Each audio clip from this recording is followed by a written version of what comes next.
On my way here, I felt nervous. One of the things that makes me not want to speak out is judgment. And that comes from me being young and dumb. I have a daughter that's the age that I was when I met Michael. And I think about her and other young girls that just want to be loved and don't notice the signs. You think it's love and it's not. And sometimes it's hard to recognize that.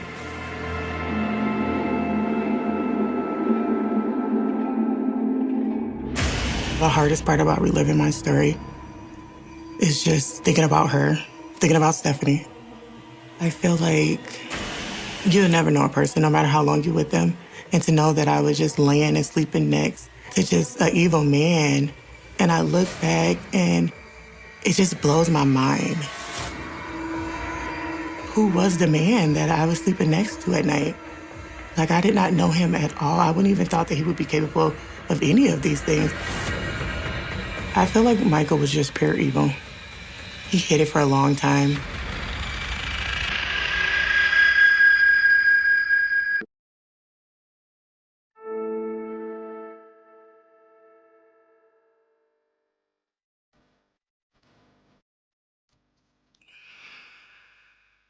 When I look at him,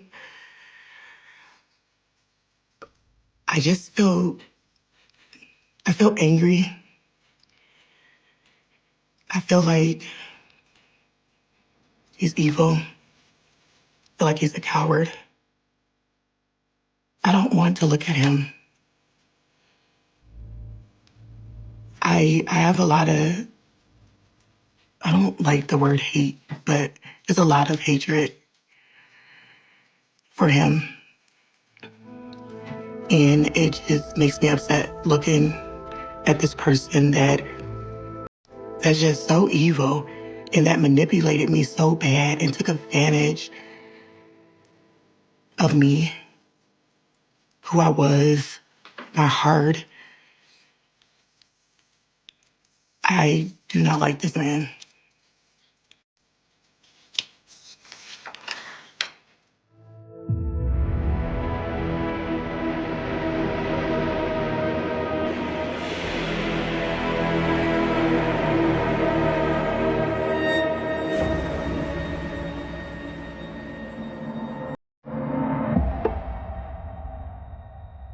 I have four sisters. I'm the oldest out of five. I feel like my mother didn't love me. My father was never there. It was a lot of chaos growing up in my mother's home.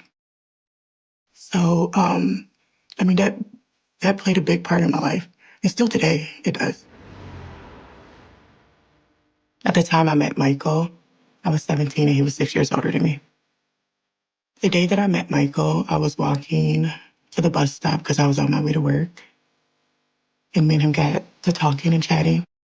He was charming, nice, funny, and we just connected. He told me a lot about his childhood. I told him a lot about my childhood. I just felt like, we just kind of, in a way, trauma bonded, where we were just connected with just our past. That love that I was yearning for, I got it from him. I was happy with Michael. We did plan on having a family and just being together, get married, have kids, just be with that one person. And it was kind of just like us against the world.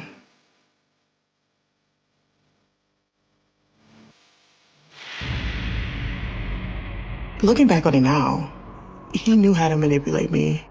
And he knew how to just play on my mental and my heart. And that's what he took advantage of. But back then, I just felt like, oh my God, this man loves me to death. And then that's what made me so blind to everything.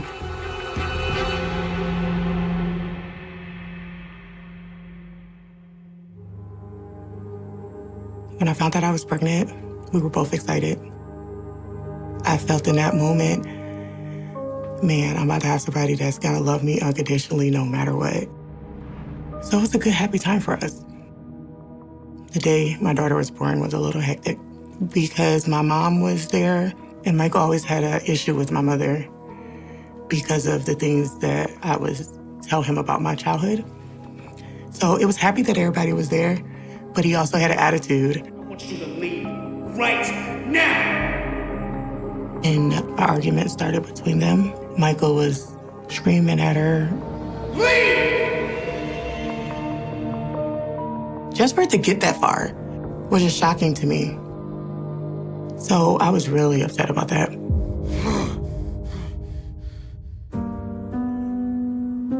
Michael probably didn't want me to have those outside relationships, to have that outside influence. And I felt in a moment that was his way of trying to protect me from the things that I've told him that went on in my childhood. But looking back, I noticed every time we were around my family members, it just triggered him, where any little thing would just make him explode.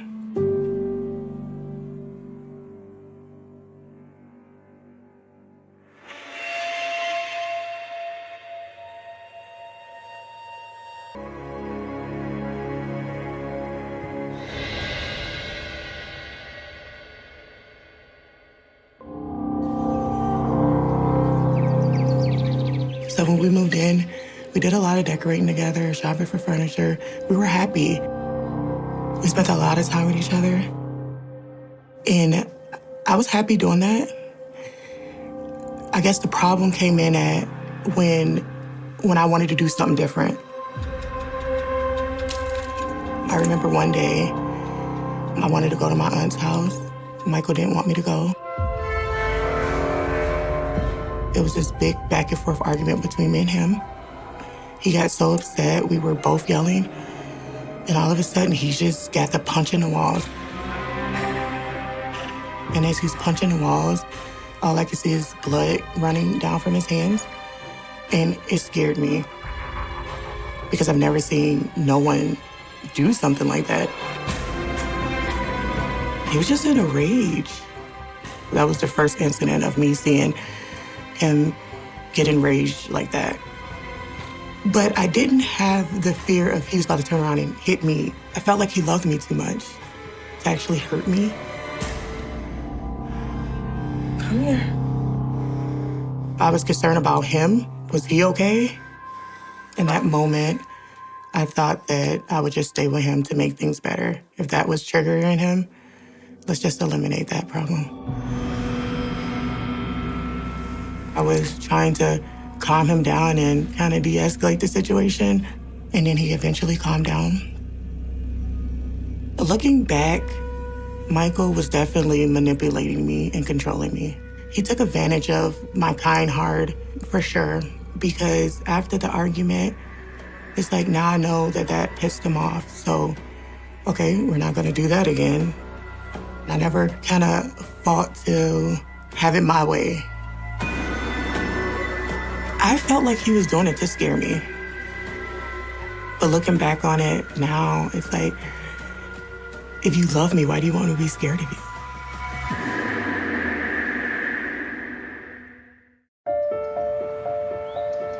At one point, Michael told me that he needed to go away on weekends to work with his family. He said that he worked with his cousin. I didn't question what he was doing. I just know he was bringing in a lot of money and he was taking care of us. One day, he called me upset and he was saying that some lady stole something from him. And I asked him what was going on. What did she steal? And he got quiet for a second and then he told me it was drugs. What? And I'm like, that's what you doing? That's what you go on the weekends for? You know, I tell him like, that's a dangerous life. And then the woman walked in to wherever he was at. And all I can hear is her screaming. You can hear like he's hitting her, like you can hear her scuffling and everything. And she was screaming. She was saying help. She was crying. And I'm just on the other end, just in shock. I'm like, what is going on? Hearing her scream for help and her crying. It's just, I don't know. It was just shocking to me. I'm gonna kill you. I do wonder, those weekend trips, was he robbing and raping? Was he killing people that we don't even know if he got caught? Like, all that went through my head because I really didn't know this man at all when I thought that I did. I thought I knew him so well.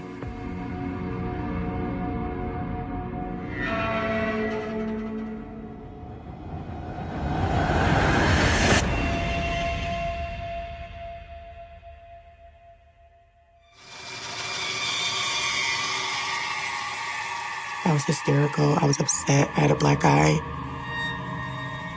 When he looked at me, he seen my face. He was instantly upset. He was mad. He told me to stay in the car. He got out the car, and then all you heard was gunshots. Everything happened so quick, so fast. I was so scared. I've never been around a gun before, especially shots. And I didn't even see the gun, so he must have had the gun on him, because I've never seen a gun in our home, on him, around him. I'm not even sure where that came from.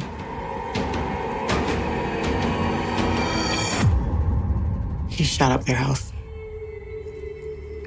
He got back in the car. I didn't know what to say. He was really calm and quiet. I really didn't even ask no questions. I was still in my mind about everything that happened. I'm shocked, I'm nervous, I'm scared because I'm like, what if somebody got hurt?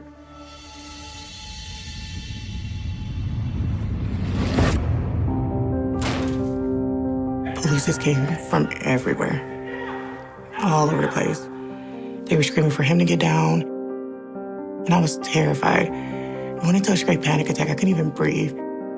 And it was just the scariest thing to have like all these police out, all these guns out.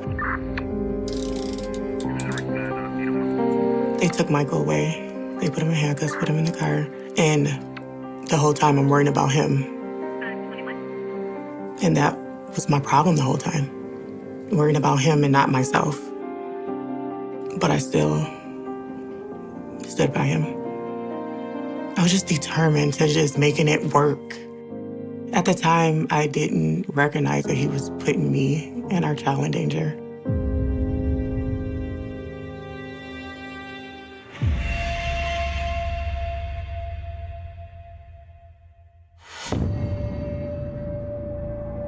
One day we went to go visit my mom. Like I said before, Michael just always had an issue with my mother. When we were over there visiting, he just seemed like he hated her. And that's what led to them having an argument. And they were going back and forth. At that time, I'm like, it's time for us to go. As we were walking out the door, Michael said that he couldn't wait to see her in her casket. And at that time, I'm like, what? He told her that he didn't like her, and he can't wait to see her in her black dress in her casket. And I was really shocked, because it was, to me, I'm like, where did that come from? Like, because the argument wasn't that deep, where you would wish death on someone, because ultimately that's what he was doing. He was wishing death upon her. My mom never liked him from day one. Always said it was just something about him that she didn't like. So it's almost like everyone's seen what I didn't see.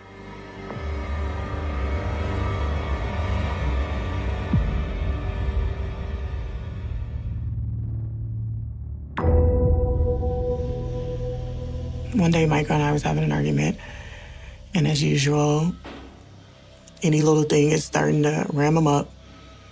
And it's a back and forth thing between him and I. And out of nowhere, he brings up that he got abused by a family member. And it just caught me off guard because we wasn't talking about that at all. And I knew exactly what he was doing when he brung that up out of nowhere. He was trying to get me to feel sorry for him, trying to make the argument be done with by me sympathizing with him. And I think in that moment, I was getting to the point where I'm just getting tired of it. So I kind of gave him a, I don't care. And then he looked at me and he was like, you don't care?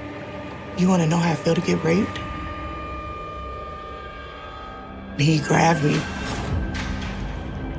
and then he pushed me down and he started to grab at my pants to pull them down.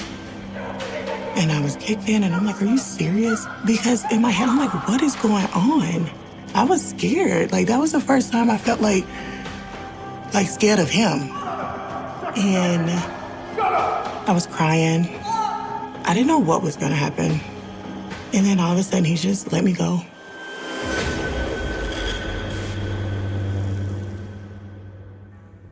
And when he let me go, I went into the room and I got to crying. So that was the first time that I felt scared to go to sleep.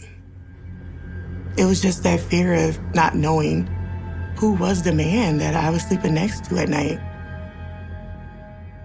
I feel like you'll never know a person, no matter how long you're with them. You never know a person. And to know that I was just laying and sleeping next to just an evil man. And I look back and it just blows my mind. He's capable of doing any and everything, so.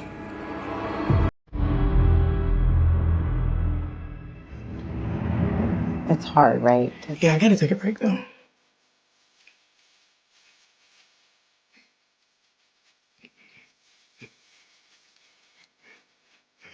Okay. Because I don't want to cry about this, but just thinking about it,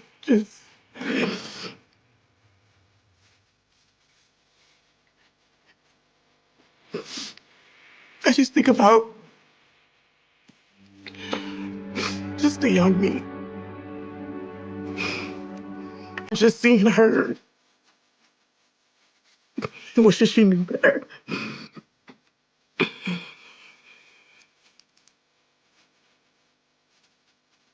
So, yeah. It's heartbreaking. You know, I gotta take a break.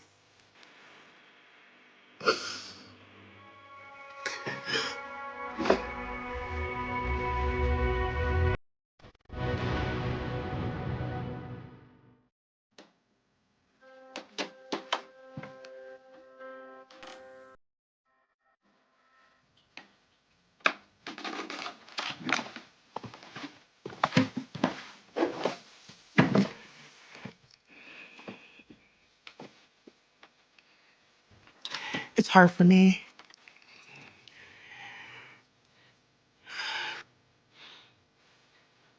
Like I said before, I haven't allowed myself to really feel any feelings about this situation. So I have a lot of built up emotions. I haven't really grieved the situation. So when I talking about it now, this is something I don't talk about. And me just processing everything, it's put me back in those moments.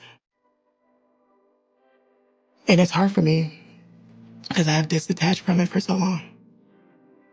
Due to the Michael situation and my upbringing has caused me to be really guarded and hold my emotions in a lot. So it's uncomfortable because now I'm being very vulnerable in this moment. And that's different for me.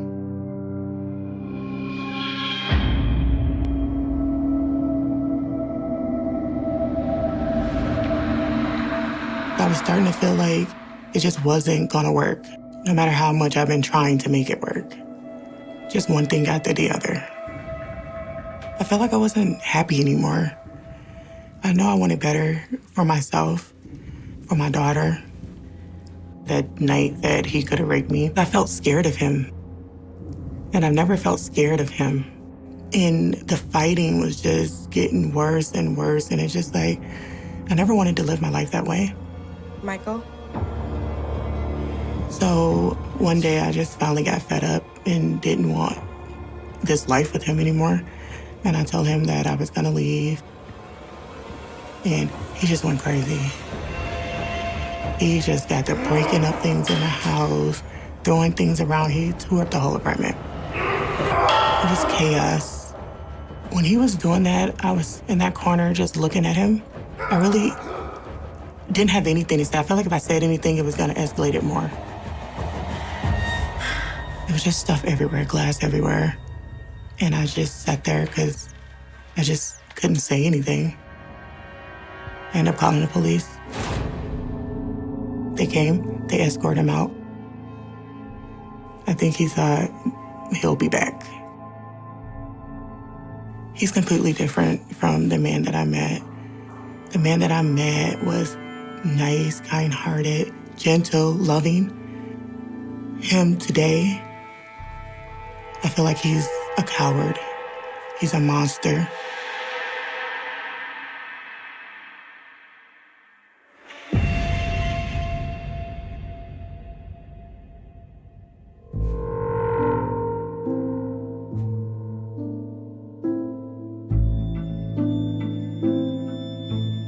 He was just being really nice and sweet, kind of like how he used to be.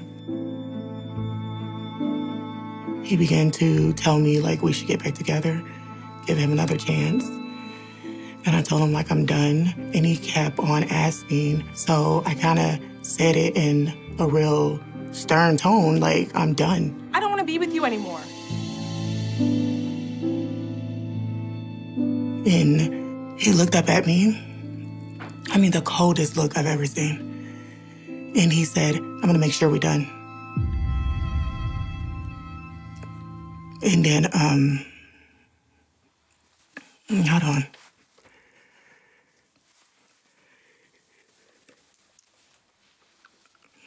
Okay. So he said, I'm gonna make sure we're done. And he grabbed me. And he began to choke me. And I could just remember my feet kicking. I'm not really thinking about anything. I just remember my feet kicking and kicking and kicking.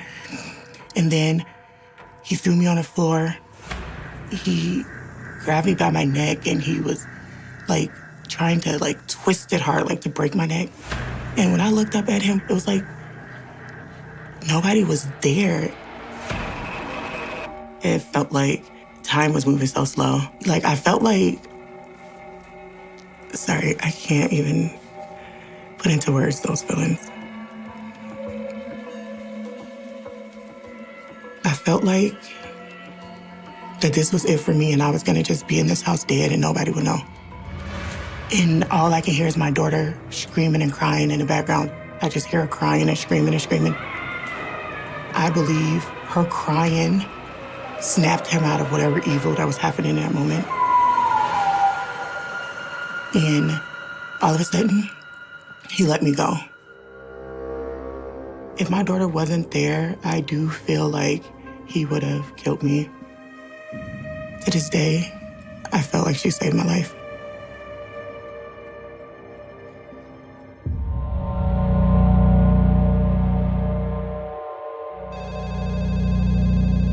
I received a phone call from a private number. And I picked up the phone. I recognized the voice, and it was Michael.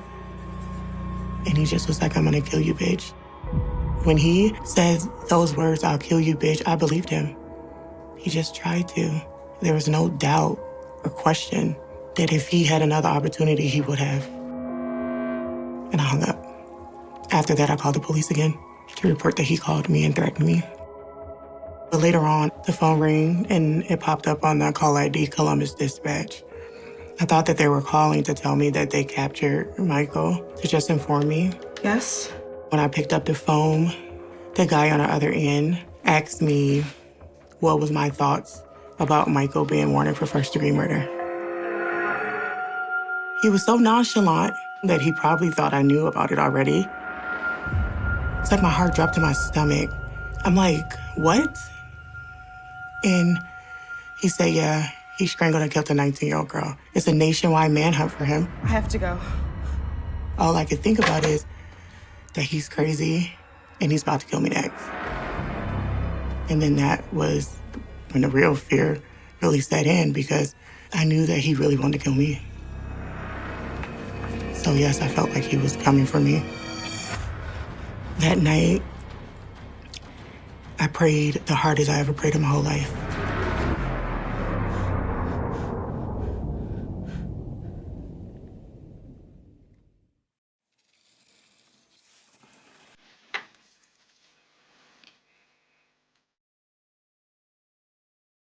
This is a picture of Stephanie. And this picture was flashing on the news. I felt like she resembled me a little bit. I kind of seen that innocent me in her. It's sad. It's so sad.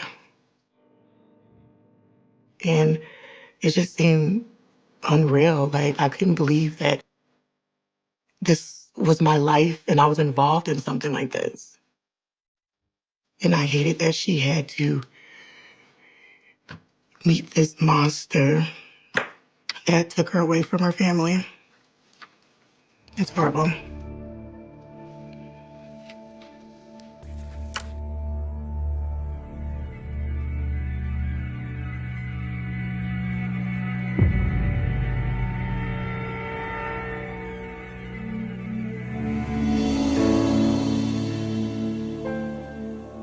I definitely felt alone and by myself throughout that whole situation.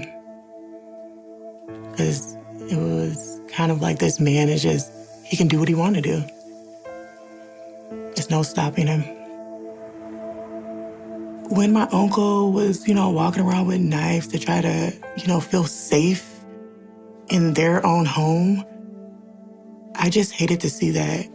I kind of felt like a burden a little bit, like I'm bringing all of this into their lives, disturbing their lives in a way.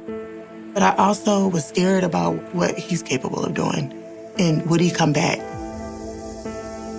I remember me crying and feeling like I'm so young, like this is my life, like this is my life.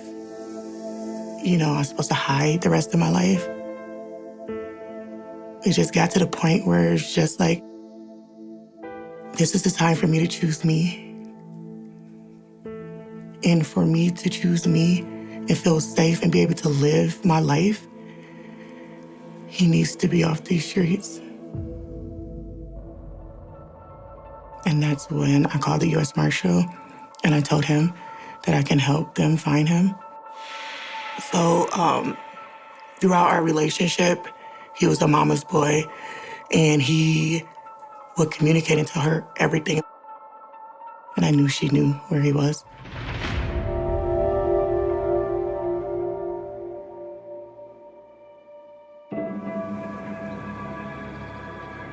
I told her to tell Michael that I missed him and wanted to talk to him. And he called 5 minutes later.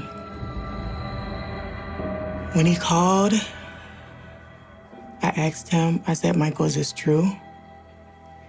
He didn't really say anything. I said, Michael, why would you do this?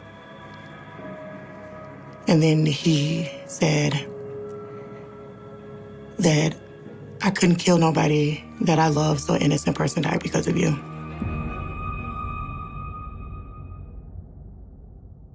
Something that today, it still bothers me. The only thing that really bothers me. And I get really emotional at this part because when I hear myself saying this, I automatically think about her, right? Because I feel like he didn't know her. My logic mind knows it's not my fault. I know that. But also the other part of me felt like he didn't know her. And I can't really even ever just say that part without having some emotion to it. I really detach from a lot of it, but that part always get me because I just think about her and just how innocent she was. She didn't even know that she was just probably in that danger that like he's taking it out on her. And I know now that he said that to really ruin my life, honestly. I feel like he knew his life was over and he wanted to ruin my life with it. And for a long time, it used to just really eat me up so bad, where I felt like that she died because of me.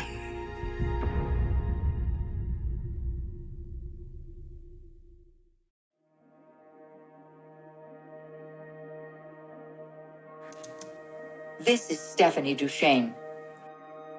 She was found strangled in a vacant apartment on Morrill Avenue. Police have charged 26-year-old Michael Horton with Stephanie's murder. And there's a warrant out for him in Minnesota, where he's charged with choking an ex-girlfriend. For the longest, I felt that guilt, that it wasn't about her at all. It was because of me. Everything is about me. He basically strangled and choked me, and then a week later, he strangled and killed her. I felt like she resembled me a lot, and I felt a lot of guilt because I did feel like it was my fault that that happened to her, but it could have been anybody. So after that phone call, I think it was like 5 a.m. the next day, that the U.S. Marshal called me and told me that they captured him in Pennsylvania, hiding in the closet. Once Michael was captured, it was such a relief. I can get back to my life again. I thought it would be over once he went to jail. But when he went to jail, they submitted his DNA, and that's when I found out that he had raped a woman, and then he had charges for robbery. And I was sitting there thinking, like, I did not know him at all. What we had before and that person I seen, that wasn't him. Michael is a monster to me. I don't see him being nothing else. That's exactly who he is to me.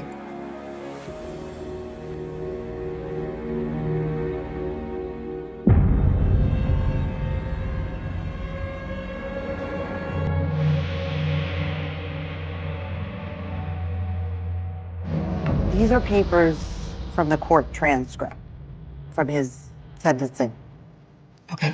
I never read it. I want to read it. Okay.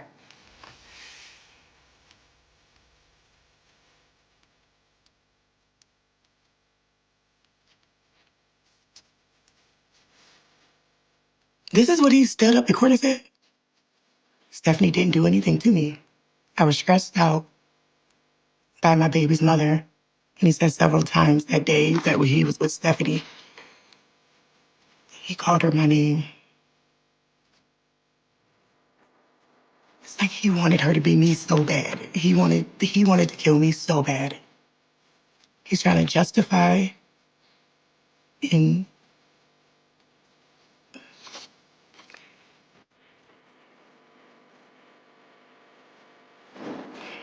I can't with this. It's ridiculous to me. And he said, like, I wouldn't kill nobody I love, so that innocent person died because of you. It's just like reading stuff about him makes me feel like he really wanted it to be me. Reading through his statements just really point out the manipulator that he is and the liar that he is. And he would say anything to get out of any situation. There's no remorse at all from him. At all.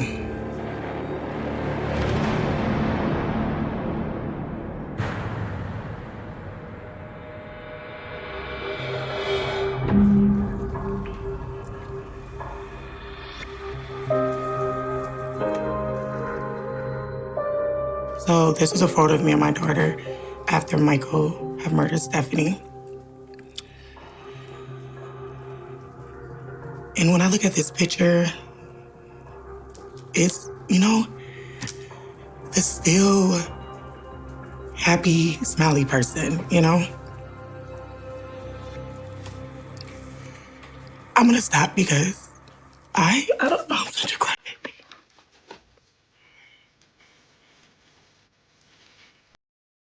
Okay. the fact that I'm not an emotional person and to get all these emotions going is a lot for me because I've been through a lot in my life and have not let things tear me down. So I don't deal with no emotions, really. I just hide them all.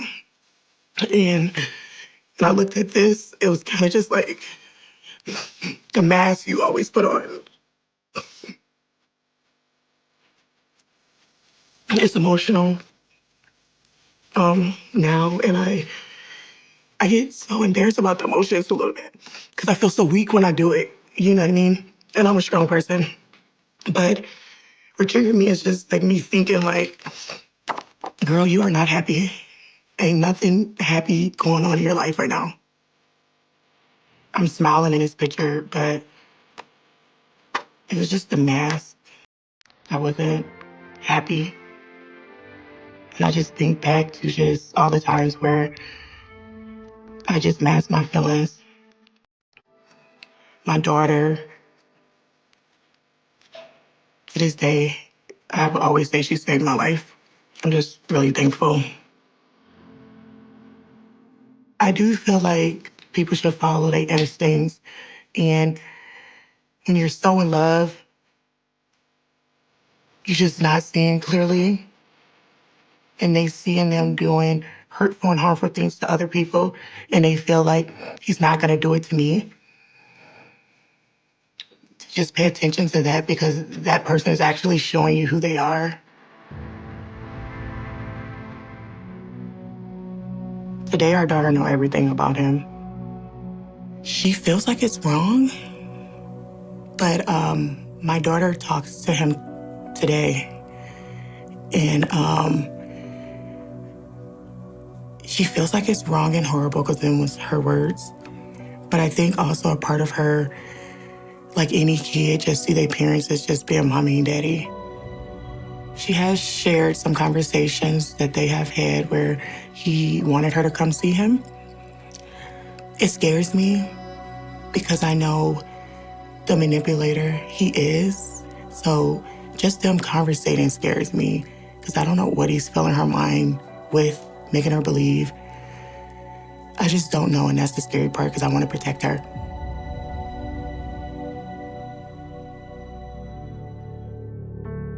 What would you say to Michael if you had the chance? I would tell Michael how Betty took away so many just years of my life, even after the situation, all the pain and all the suffering I went through. I would tell him that he's a coward and I'll never look at him as a man. I would tell him he got what he deserved. And I know how bad he wanted to break me down with this situation. And, you know, I'm just a fighter. I've been fighting all my life. And I just won't allow this to tear me down. He wanted me to suffer like him. But at the end, he didn't win, though.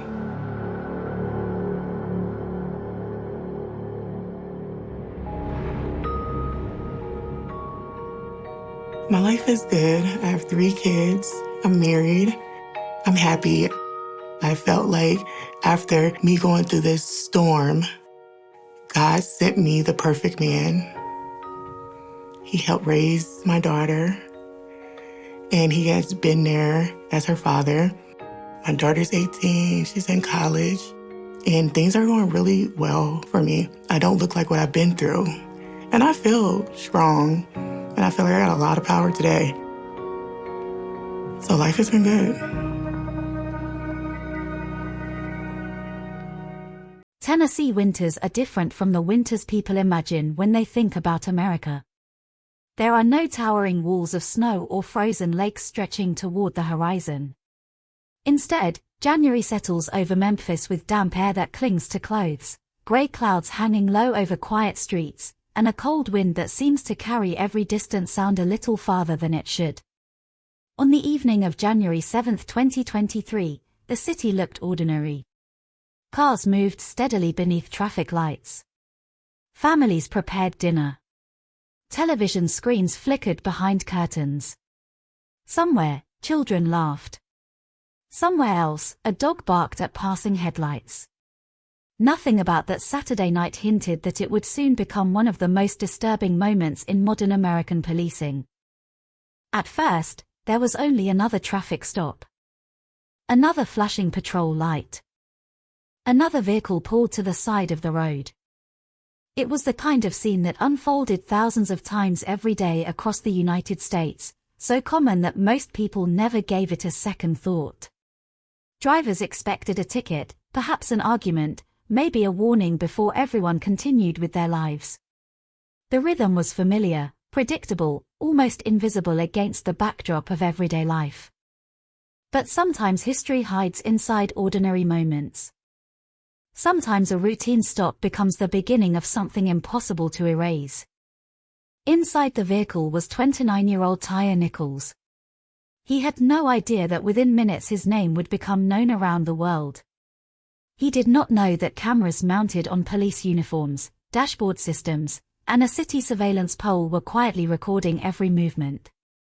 He did not know that those recordings would later be replayed millions of times by grieving families, journalists, lawyers, activists, police officers, presidents, and ordinary people searching for answers. He simply knew that blue lights had appeared behind him. The first moments were filled with confusion rather than violence. Voices overlapped one another in rapid succession. Commands came so quickly that they seemed to collide in midair. Hands reached toward him almost immediately after his car came to a stop. The atmosphere shifted with startling speed, transforming from what should have been a traffic encounter into chaos before anyone watching could understand why. The night air carried every shout. Every hurried footstep. Every desperate attempt to make sense of what was happening. Memphis did not know it yet, but one neighborhood was about to become the center of a tragedy that would expose painful questions about authority, accountability, and the fragile line separating protection from violence. Only a few minutes later, Tyre Nichols would be running through the darkness. Not toward strangers. Not toward an escape route planned in advance. He ran toward the place where he had always believed he would be safest. His mother's home. The distance separating him from that front door was heartbreakingly small. Just a few blocks. Close enough that he had traveled the route countless times before without giving it a second thought. Close enough that familiar streets surrounded him. Close enough that, under different circumstances, the evening might have ended with conversation, warmth, and another ordinary night inside a family home. Instead, those streets became the setting for a nightmare. What happened next unfolded beneath the silent gaze of a fixed surveillance camera high above the intersection. It could not intervene. It could not look away. It simply continued recording as figures moved beneath streetlights, shadows stretching across the pavement while events escalated beyond anything the city would later struggle to comprehend. Hours later, neighbors would remember hearing yelling outside but thinking little of it. Police activity was not unusual in parts of Memphis. Sirens echoed often enough that many residents had learned to continue with their evenings unless danger appeared directly outside their windows. Most people closed their doors, turned up the television, or prepared for bed. None of them knew that one man's cries for help were disappearing into the cold January air. Those cries would eventually travel much farther than anyone imagined. They would echo through courtrooms, across news broadcasts, inside state capitals, through protests filling city streets, across social media feeds viewed by millions, and inside homes where parents watched the footage while wondering what they would tell their own children. Because once the videos became public weeks later, they shattered every comforting assumption that people often carried about official accounts. They forced viewers to confront images that many found almost unbearable. The recordings did not merely capture violence. They captured confusion, fear, hesitation, anger, exhaustion, and long moments during which critical decisions could still have been different. The world would eventually pause those videos frame by frame. Law enforcement experts would examine tactics. Medical professionals would analyze injuries. Attorneys would dissect timelines measured in seconds. Journalists would reconstruct movements almost minute by minute. Every detail would matter. Every pause would become a question. Every action would invite scrutiny.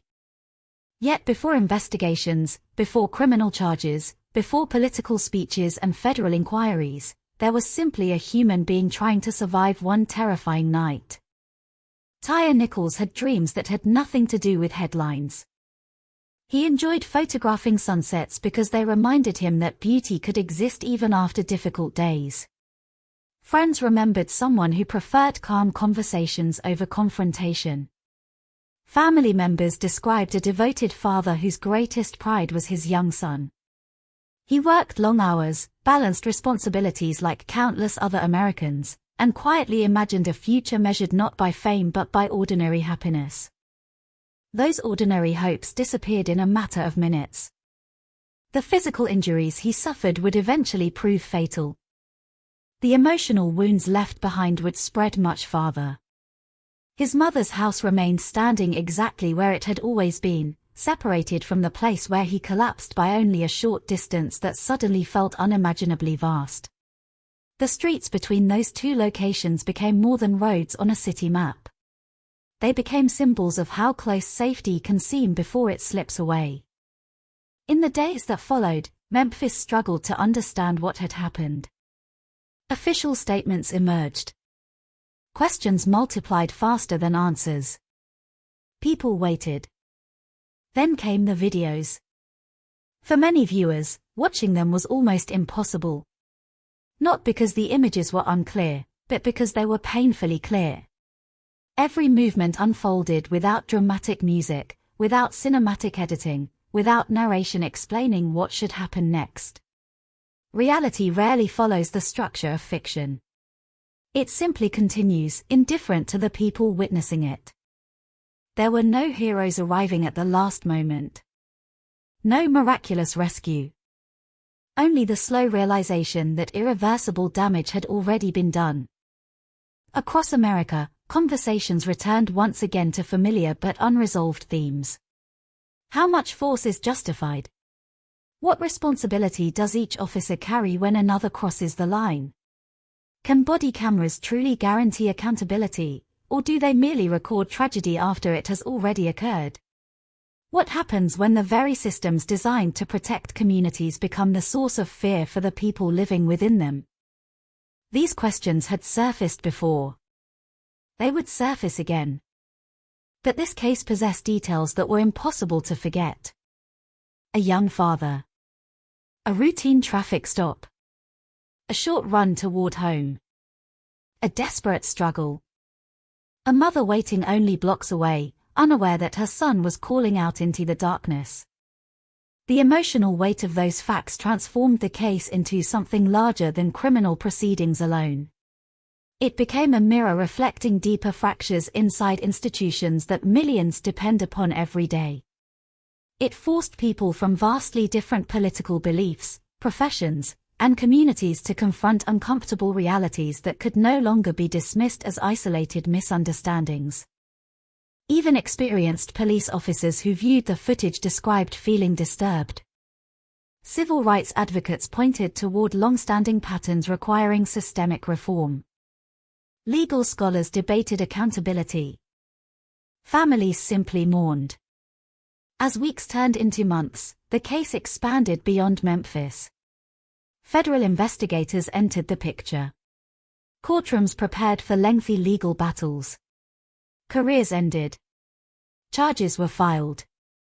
Policies were reviewed. Specialized police units faced dissolution. Public confidence, already strained in many communities, weakened even further. Yet behind every legal document remained the same heartbreaking truth. A man had left home expecting to return. He never did. This story is not simply about one violent encounter captured on camera.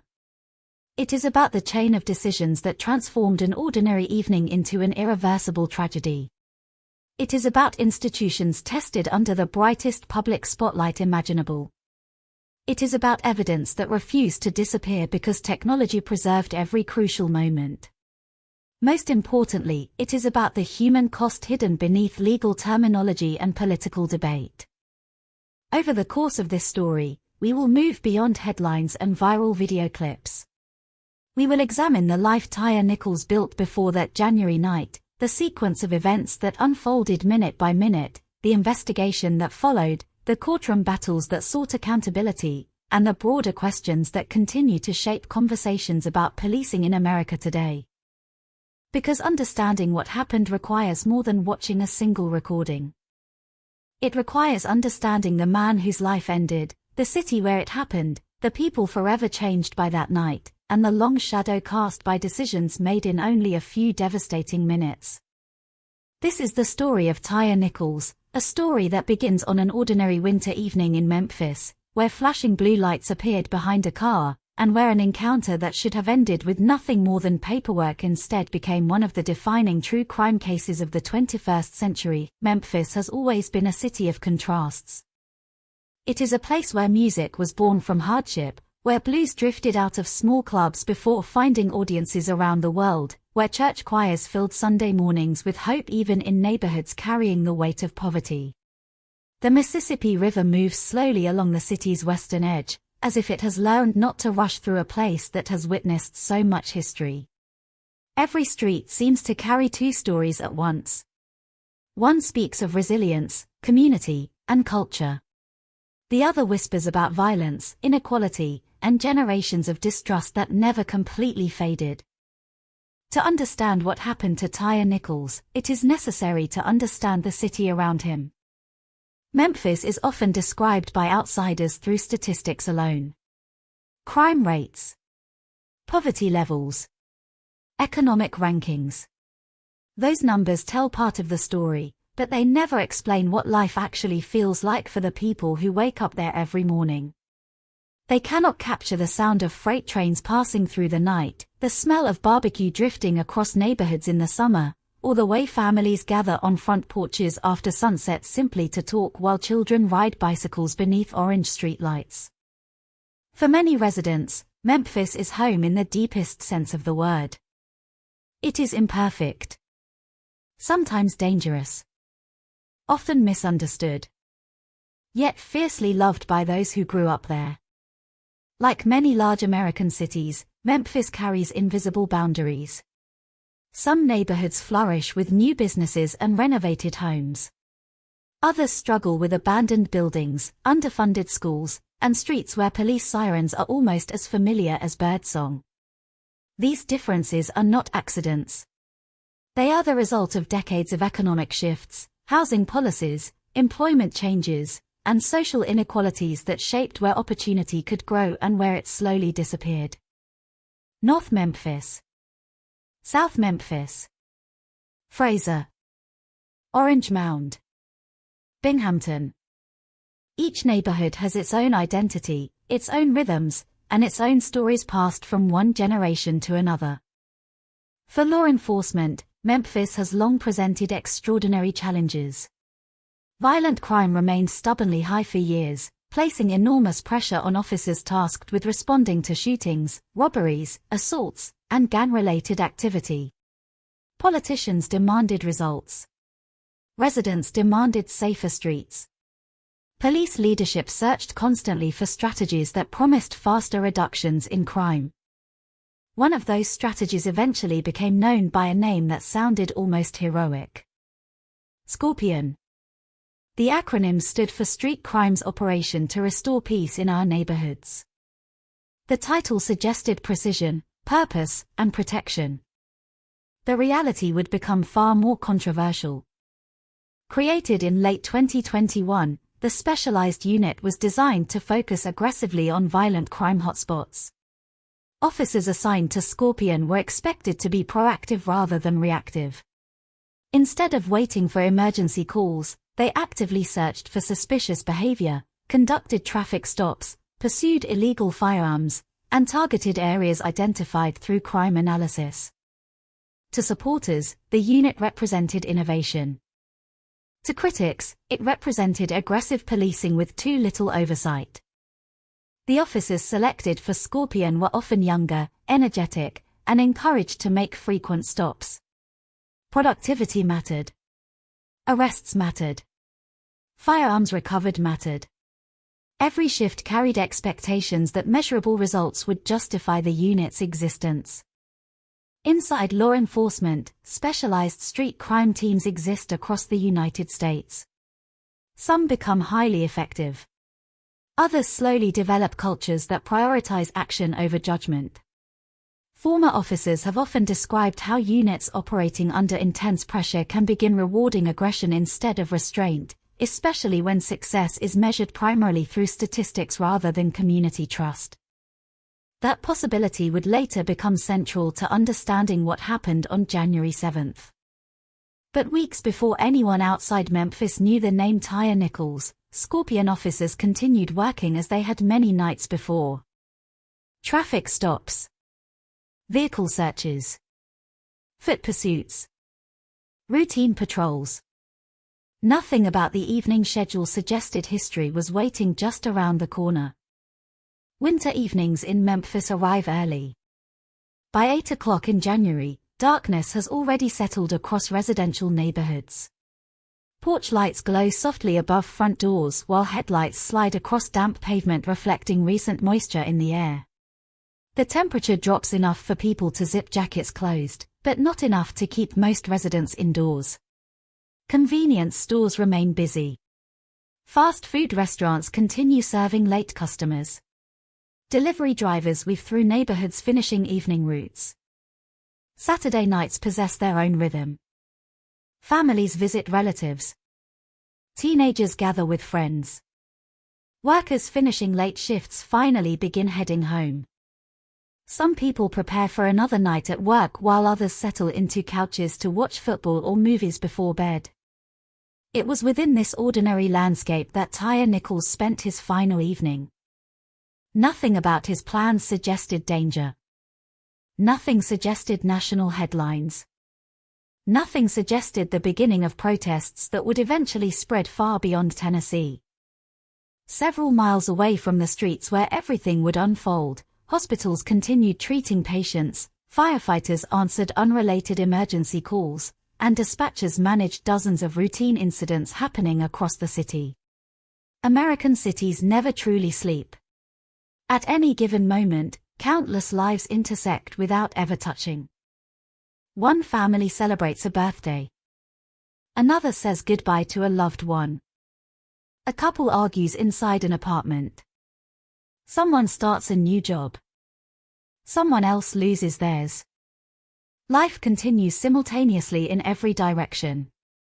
It is only afterward that one particular moment becomes history. Memphis police officers beginning their shifts that evening could not have predicted that body cameras they wore as standard equipment would soon become some of the most examined pieces of digital evidence in recent American history. Those cameras had originally been introduced with promises of transparency. Supporters believed they would protect both officers and civilians by preserving objective records of encounters. Sometimes they did. Sometimes they exposed uncomfortable truths. The technology itself possessed no opinions. It simply recorded every movement, every command, every pause, every second.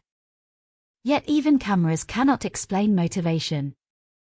They capture actions but not thoughts. They preserve evidence without answering why events unfolded as they did. That question would dominate investigations for months. Why did a routine traffic stop escalate so quickly? Why were commands shouted simultaneously? Why did officers continue using force after Nichols appeared increasingly incapable of resisting? Why was emergency medical care delayed? Why did multiple officers fail to intervene? Each question pointed toward something larger than individual decisions. They pointed toward institutional culture. Across America, policing occupies a uniquely difficult role. Officers are expected to make life and death decisions within seconds while facing unpredictable situations that can genuinely become dangerous without warning. Most interactions end peacefully. Millions occur every year without attracting attention. Yet when failures happen, especially failures captured on video, public confidence can fracture almost overnight. Memphis had experienced controversy before. Like many American cities, relationships between police and certain communities had long been strained by historical grievances. Civil rights leaders frequently argued that aggressive enforcement disproportionately affected black neighborhoods. Police officials responded that officers were simply deployed where violent crime occurred most often. Between those perspectives existed decades of mutual frustration. Trust, once damaged, rarely repairs itself quickly. It must be rebuilt slowly. Patiently. One encounter at a time. Ironically, Tyre Nichols himself was not someone widely known for conflict with law enforcement. Friends later described him as calm, respectful, and soft-spoken. He preferred avoiding arguments whenever possible. Those who knew him struggled to imagine him provoking violence intentionally. That image would later influence how millions interpreted the footage once it became public. Because viewers expected to see resistance matching the level of force eventually used. Instead, many believed they saw confusion, fear, desperation. The city itself also became an important character in the story. Roads that residents traveled every day suddenly appeared repeatedly on national television. Ordinary intersections became recognizable landmarks because surveillance cameras happened to overlook them. Quiet residential streets transformed into symbols discussed by journalists, legal analysts, and civil rights organizations around the world. Even weather played its subtle role. January's cool air meant windows were mostly closed inside nearby homes. People indoors heard only fragments of what occurred outside. A distant shout might easily blend into countless other sounds of urban life. A passing siren rarely caused anyone to investigate because emergency vehicles moved through Memphis constantly. No one living nearby understood that history was unfolding almost outside their front doors. Perhaps the cruelest detail involved geography itself. Tyre Nichols was incredibly close to home. The streets surrounding his mother's residence were familiar. He knew every turn, every sidewalk, every house illuminated by porch lights. They represented childhood memories, family gatherings, holidays, ordinary evenings after work. Safety often exists as a feeling attached to locations we know best.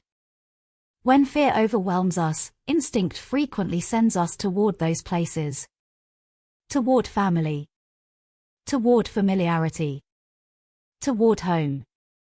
Investigators later reconstructed timelines measured almost minute by minute, but no timeline could fully capture the emotional reality of those moments. A map can display distance in feet or meters. It cannot measure hope. It cannot explain what someone believes waits at the end of the street they are running toward. As darkness settled fully over Memphis, countless cameras continued recording silently across the city. Security systems outside businesses. Traffic monitoring equipment. Body cameras clipped to police uniforms. Dashboard cameras mounted inside patrol vehicles.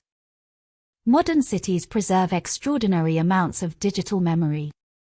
Most recordings are erased without anyone ever watching them. This time was different. These files would survive. They would become evidence. They would become headlines. They would become painful reminders replayed again and again in courtrooms and living rooms alike. Long before juries heard testimony, millions of ordinary citizens would become witnesses through video. And that unusual circumstance fundamentally changed the course of the case.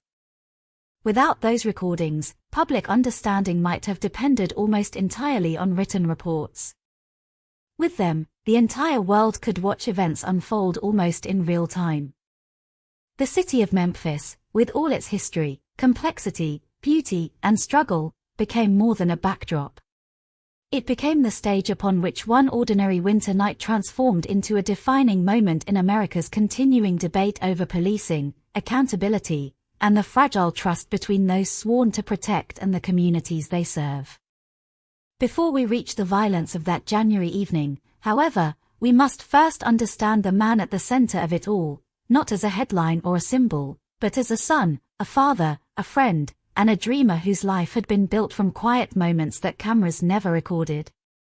In the next chapter, we step away from flashing blue lights and courtroom arguments to meet the real Tyre Nichols long before the world learned his name, long before his name became associated with one of the most widely discussed police brutality cases in modern American history. Tyre DeAndre Nichols was simply known by the people around him as someone who rarely raised his voice. There are people who naturally draw attention every time they enter a room. They laugh loudly, speak confidently, and seem determined to become the center of every conversation. Tyre was the opposite. He had a quiet presence that many overlooked at first, yet those who spent time with him often remembered him long afterward. Friends described him as thoughtful. Family members called him gentle. Co-workers remembered someone who treated everyone with respect regardless of their position. He was not a man searching for conflict. He was searching for peace.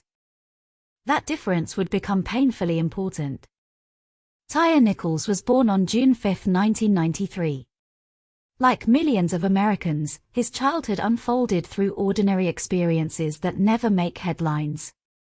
There were birthdays marked with homemade cakes, family photographs capturing smiles that would later become treasured memories, school mornings that began too early, afternoons spent with friends, and weekends that seemed endless while he was young.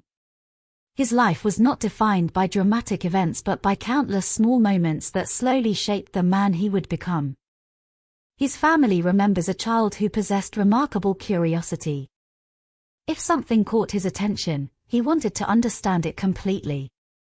Whether it was learning how a skateboard balanced on 4 small wheels or watching sunlight change across the sky during sunset, he noticed details that many people walked past without seeing. That quiet observation eventually became one of his defining characteristics. While some people documented life through words, Tyre preferred images. Photography became more than a hobby. It became the language through which he understood the world. His camera often accompanied him wherever he went. Instead of photographing crowded parties or expensive possessions, he was drawn toward landscapes, clouds, trees outlined against fading daylight, reflections on calm water, and the soft golden light that appears only for a few minutes before sunset disappears entirely. Those photographs revealed something important about his personality. He searched for beauty. Even in ordinary places. Even after difficult days. Looking through his collection of photographs, one notices a pattern. Many images were taken during what photographers call the golden hour, the brief period before sunset when sunlight softens and shadows stretch across the ground. It is a favorite time for photographers because imperfections become less noticeable. Buildings appear warmer. Faces become gentler. The entire world seems quieter for a few fleeting moments. Perhaps Tyre recognized something comforting in that light. Perhaps he simply enjoyed being outdoors after work.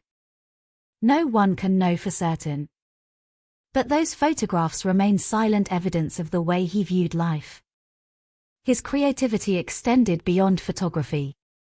Like many young people growing up in America during the late 1990s and early 2000s, Tyre developed a love for skateboarding. To outsiders, skateboarding sometimes appears reckless, but those who practice it understand something different. It requires patience, balance, resilience, and an unusual willingness to fail repeatedly while learning new tricks. A skateboard teaches persistence. Every fall becomes another lesson. Every scraped knee becomes proof that improvement rarely arrives without effort. Friends remembered Tyre spending hours practicing until movements that once seemed impossible slowly became natural. Success did not arrive through talent alone. It came through repetition, determination, and quiet confidence. Those qualities stayed with him throughout adulthood. As he grew older, responsibilities naturally replaced some childhood freedoms. Bills needed paying. Work schedules demanded consistency. Life became less about hobbies and more about providing stability. Tyre eventually found employment with FedEx, one of the largest delivery companies in the world. The work was physically demanding. Long hours, early mornings, repetitive lifting, and constant movement became part of his routine. Delivery work rarely attracts attention unless something goes wrong, yet millions of people depend upon workers like Tyre every single day. Packages arrive because someone loads them. Someone sorts them. Someone drives them. Someone works through exhaustion so strangers receive items they ordered with a few clicks online. Tyre became one of those people. Co-workers later described him as dependable. Not perfect. Not extraordinary in ways that generated headlines. Simply dependable. He showed up.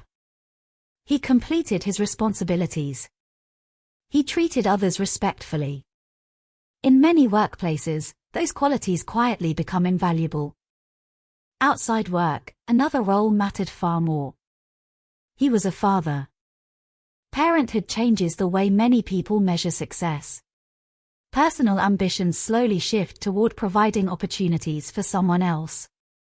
Sleep becomes less important than ensuring a child feels safe.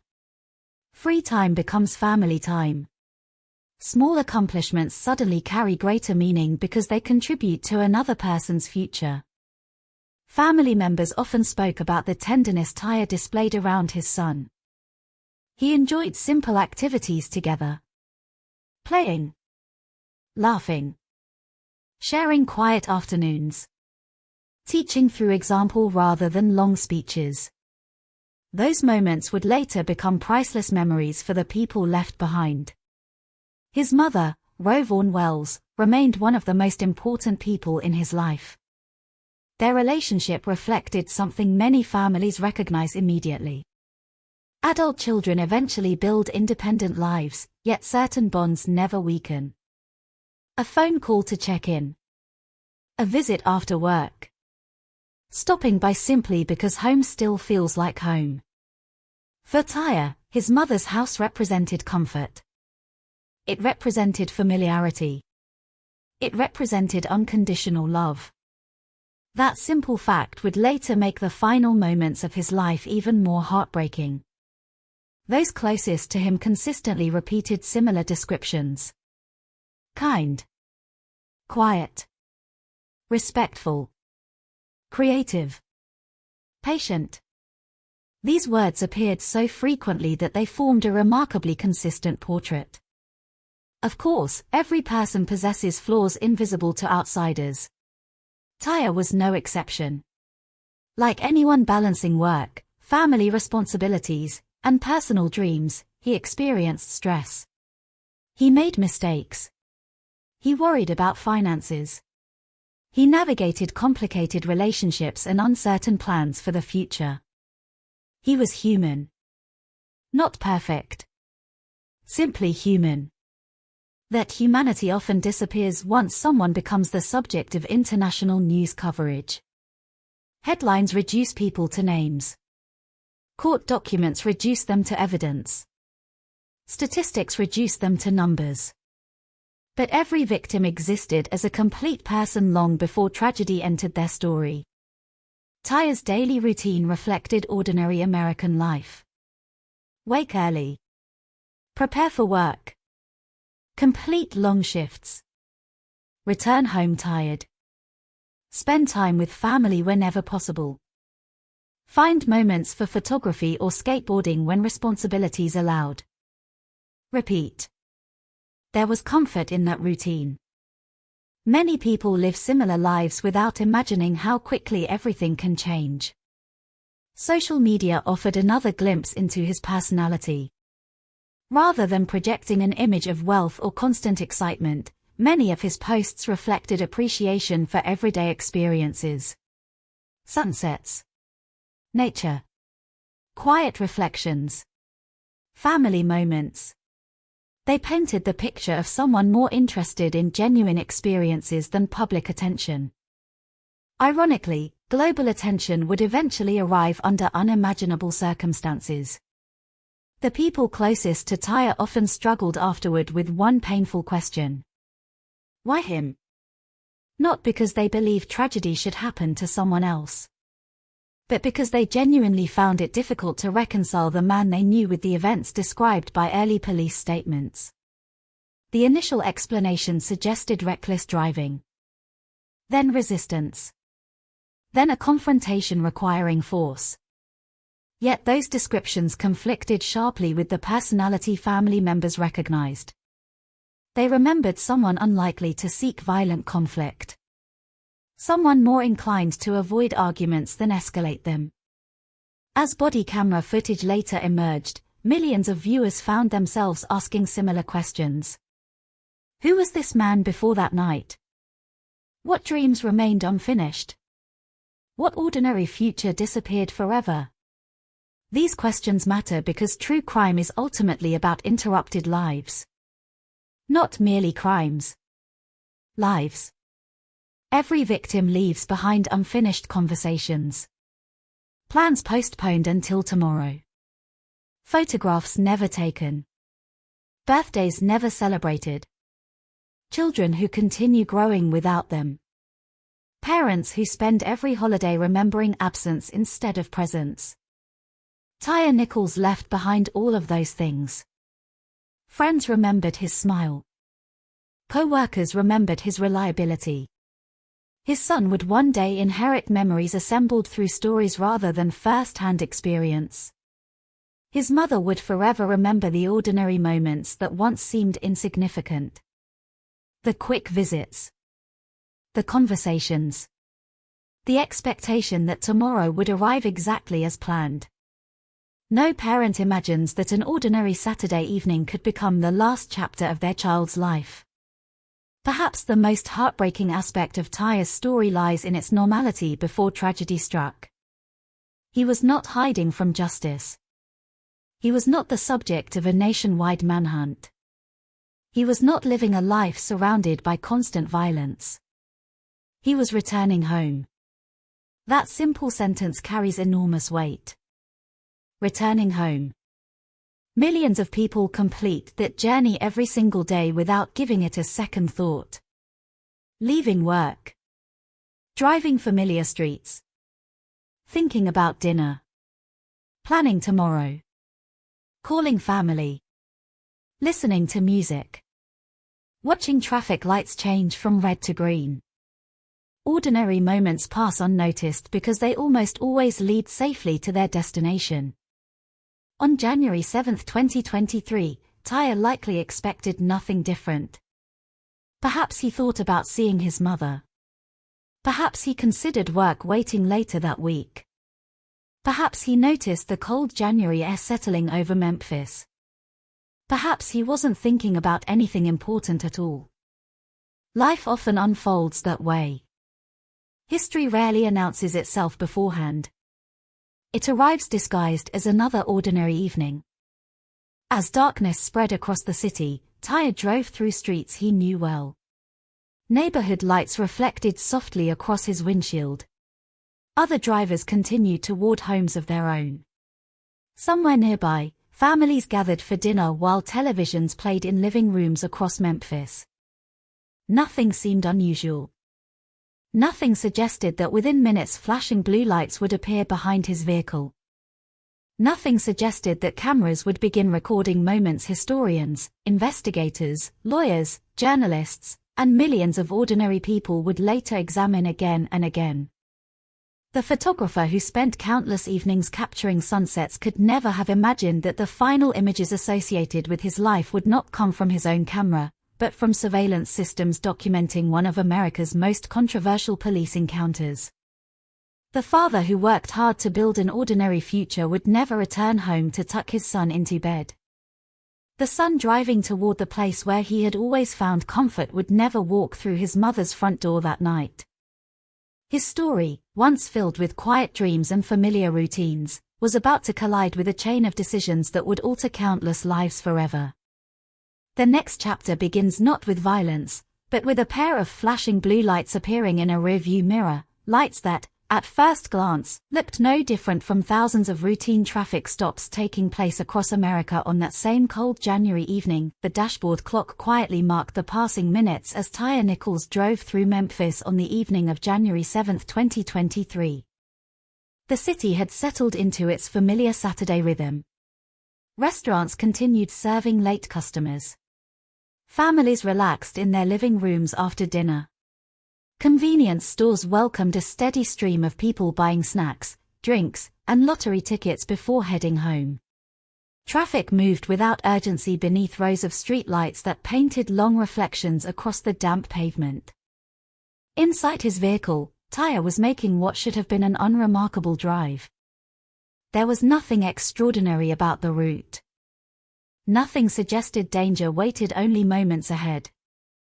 He had traveled these streets before. He knew the intersections. He knew the neighborhoods.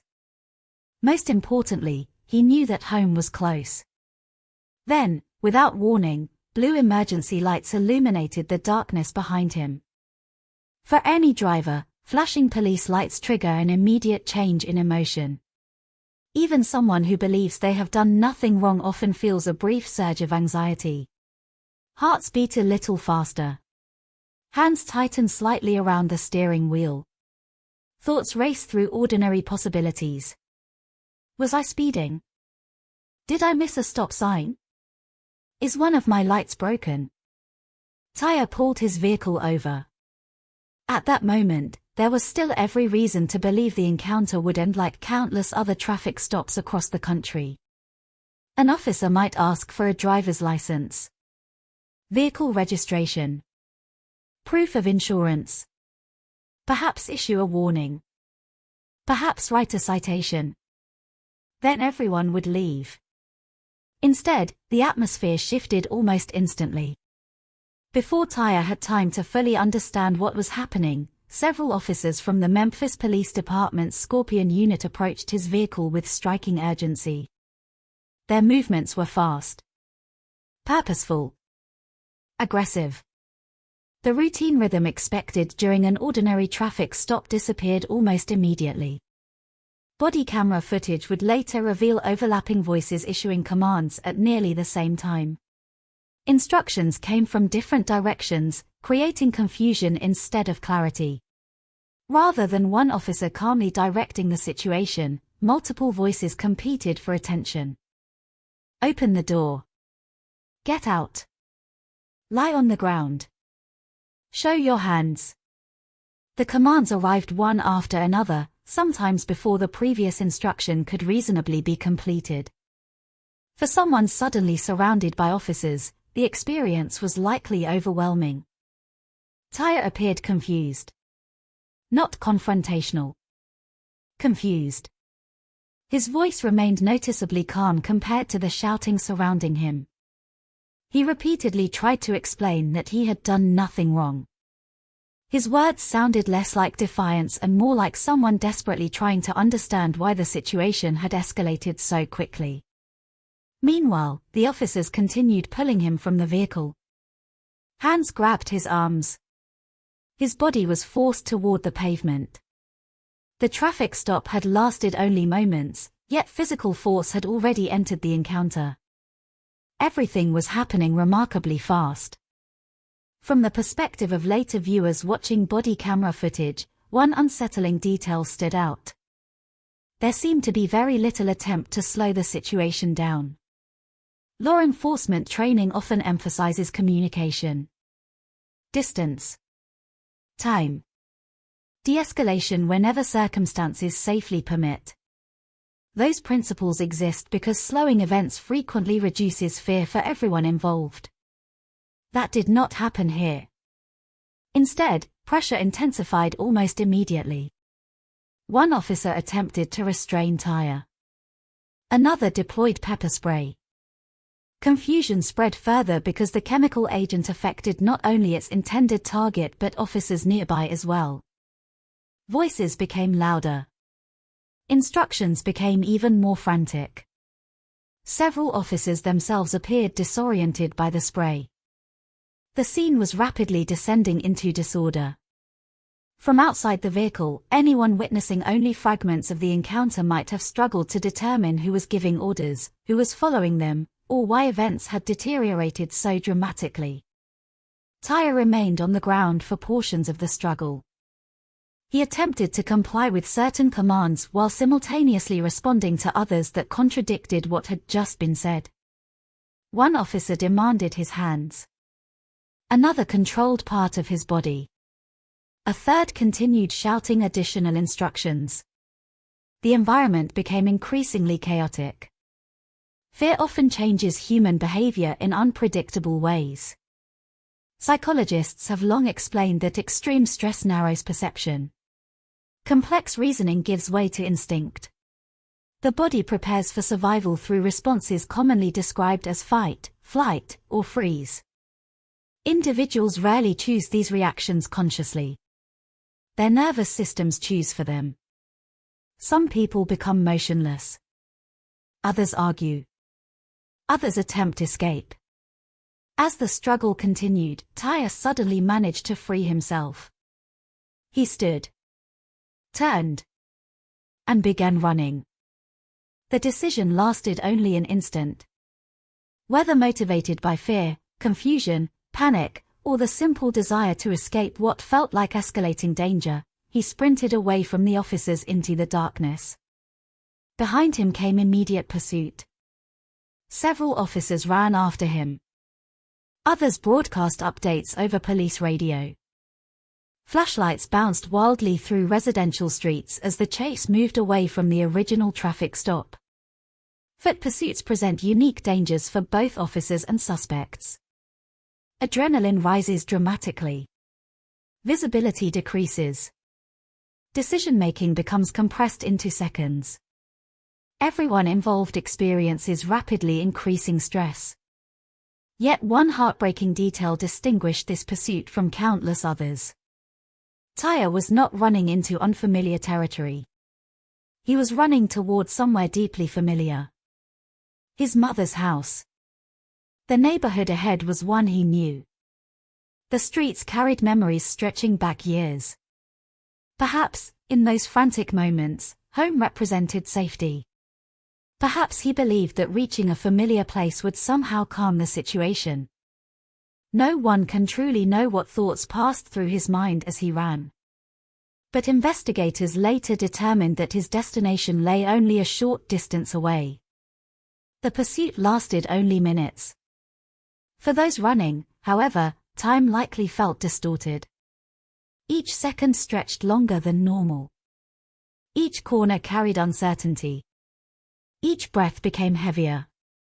Eventually, officers caught up with him on a residential street not far from his mother's home. What happened next would become the defining moment of the case. High above the street, a fixed Skycop surveillance camera silently recorded the encounter. Unlike body cameras, it did not shake violently with movement. It remained still, watching from above. Its detached perspective would later provide investigators with one of the clearest views of the events that followed. The officers surrounded Tyre. He appeared exhausted from running. Physical resistance became increasingly limited. Yet instead of the confrontation ending with handcuffs and an arrest, violence intensified. Punches were thrown. Kicks landed. A baton was used repeatedly. Officers attempted to restrain him while others continued striking. The encounter unfolded over several agonizing minutes. One of the most devastating aspects of the footage was not merely the force itself. It was its duration. The violence did not occur in a brief explosion lasting only seconds. It continued. Moments passed. Then more moments. Again. And again. Body camera recordings captured officers shouting instructions while simultaneously delivering blows. The situation no longer resembled a controlled arrest. It resembled chaos. Tyre struggled to protect himself. His movements became slower, less coordinated. The physical toll was becoming unmistakable. Then came the words that would haunt millions of viewers. He cried out for his mother. Again. And again. His voice echoed through the cold Memphis night. The calls carried extraordinary emotional weight because investigators later confirmed that his mother's home was only a short distance away. She could not hear him. She had no reason to believe anything unusual was happening outside. Inside her home, the evening continued like any other. Only a few streets away, her son was desperately calling for her. The tragedy of that distance became symbolic long after the incident ended. So close, yet impossibly far. Meanwhile, the surveillance camera continued recording without interruption. Streetlights cast long shadows across the pavement. Police vehicles illuminated portions of the road with flashing blue and red lights. The neighborhood itself remained largely quiet. Most nearby residents stayed inside.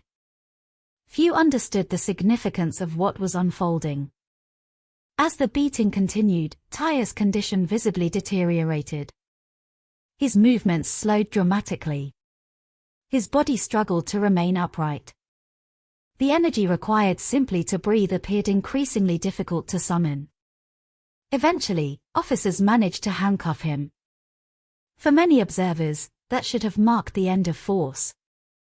Instead, disturbing moments continued to unfold. After the physical assault ceased, Tyre was left sitting against a police vehicle. His body leaned awkwardly. He appeared unable to support himself normally. Video later showed officers standing nearby, talking among themselves. Some appeared focused on recovering from the foot pursuit. Others discussed what had occurred. Meanwhile, the man they had just arrested showed obvious signs of serious physical distress. Time became critically important. Medical emergencies involving traumatic injuries require rapid assessment. Every passing minute can influence survival. Emergency medical personnel were eventually requested. Yet later investigations raised significant questions regarding the speed and adequacy of medical care provided after officers recognized Tyre's condition. Video evidence suggested substantial periods passed before meaningful treatment began. Those delays would become another central focus of public criticism. Eventually, emergency responders arrived. Tyre was transported to a Memphis hospital in critical condition. Doctors immediately recognized the severity of his injuries. Despite intensive medical treatment, the damage proved catastrophic. 3 days later, on January 10, 2023, Tyre Nichols died. Medical examiners later ruled his death a homicide caused by blunt force injuries. The young father who had simply been driving home would never recover. At the time of his death, most of America still knew nothing about the case. Outside Memphis, the name Tyre Nichols carried no national recognition. News coverage remained limited. Investigations had only begun. The body camera recordings remained unreleased. Many of the most disturbing questions still lacked answers. What exactly justified the initial traffic stop? Why had force escalated so rapidly? Why did multiple officers continue participating? Why did no one successfully intervene to stop the violence sooner? Those questions would soon dominate headlines. But on the night itself, none of that had happened yet. There was only a grieving family receiving devastating news. Hospital corridors filled with disbelief. Doctors who had exhausted every effort available to them. Investigators beginning to secure evidence.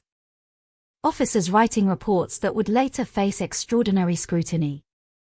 Outside, Memphis continued moving through another winter night. Traffic still flowed along nearby roads. People still stopped at gas stations on their way home. Children still slept peacefully in houses scattered across the city. Life continued, unaware that one ordinary traffic stop had already become the beginning of a case that would soon force an entire nation to confront difficult questions about policing, accountability, and the value of every human life. Within weeks, the videos from that night would be released. Millions would watch. Millions would form their own conclusions. And the images captured by body cameras and a silent pole-mounted surveillance system would transform a local tragedy into an international story whose consequences were only beginning to unfold, when the flashing lights finally stopped reflecting across the pavement and the noise of shouting gave way to an uneasy silence. The street looked almost ordinary again. The cold January air settled back over the neighborhood. The patrol vehicles remained parked with their emergency lights rotating steadily, painting nearby houses in alternating shades of blue and red. Those lights reached across front lawns, bounced off parked cars, and flashed briefly through bedroom windows where families remained unaware of what had just unfolded outside. For the officers at the scene, however, the incident was far from over. An arrest had become a medical emergency. Tyre Nichols, who only minutes earlier had been running through the neighborhood, was now sitting on the ground in handcuffs. His breathing appeared labored. His posture had changed dramatically. His body no longer responded with the strength or coordination it had shown during the foot pursuit. The adrenaline that had fueled every movement only moments before had disappeared, replaced by visible exhaustion and severe physical distress. Body camera footage captured long stretches of time after the force had ended. These moments would later become just as significant as the violence itself. Investigators, prosecutors, medical experts, journalists, and millions of viewers would repeatedly examine these recordings, not searching for another punch or another kick, but searching for something else. Urgency. Compassion. Recognition that the man in custody required immediate medical attention. Instead, many observers believed they saw hesitation. Conversations among officers continued. Some discussed the foot pursuit. Others appeared to comment on the struggle itself. Several officers walked around the scene. Meanwhile, Tyre remained where he had been placed. He leaned awkwardly against a patrol vehicle, his head dipping forward at times, his movements slow and increasingly limited. To someone unfamiliar with traumatic injuries, the full severity of his condition might not have been immediately obvious. To emergency physicians who later reviewed the evidence, however, the signs were deeply concerning. Serious head injuries do not always announce themselves dramatically. Victims may remain conscious. They may speak. They may even appear relatively alert before their condition rapidly deteriorates. Internal bleeding, swelling of the brain, and blunt force trauma often worsen with time. Every minute matters. That reality would become central to understanding everything that happened after the beating ended. The neighborhood itself remained remarkably quiet. No large crowd gathered. No television cameras arrived. No one standing nearby understood that history was quietly being recorded by multiple cameras from different angles.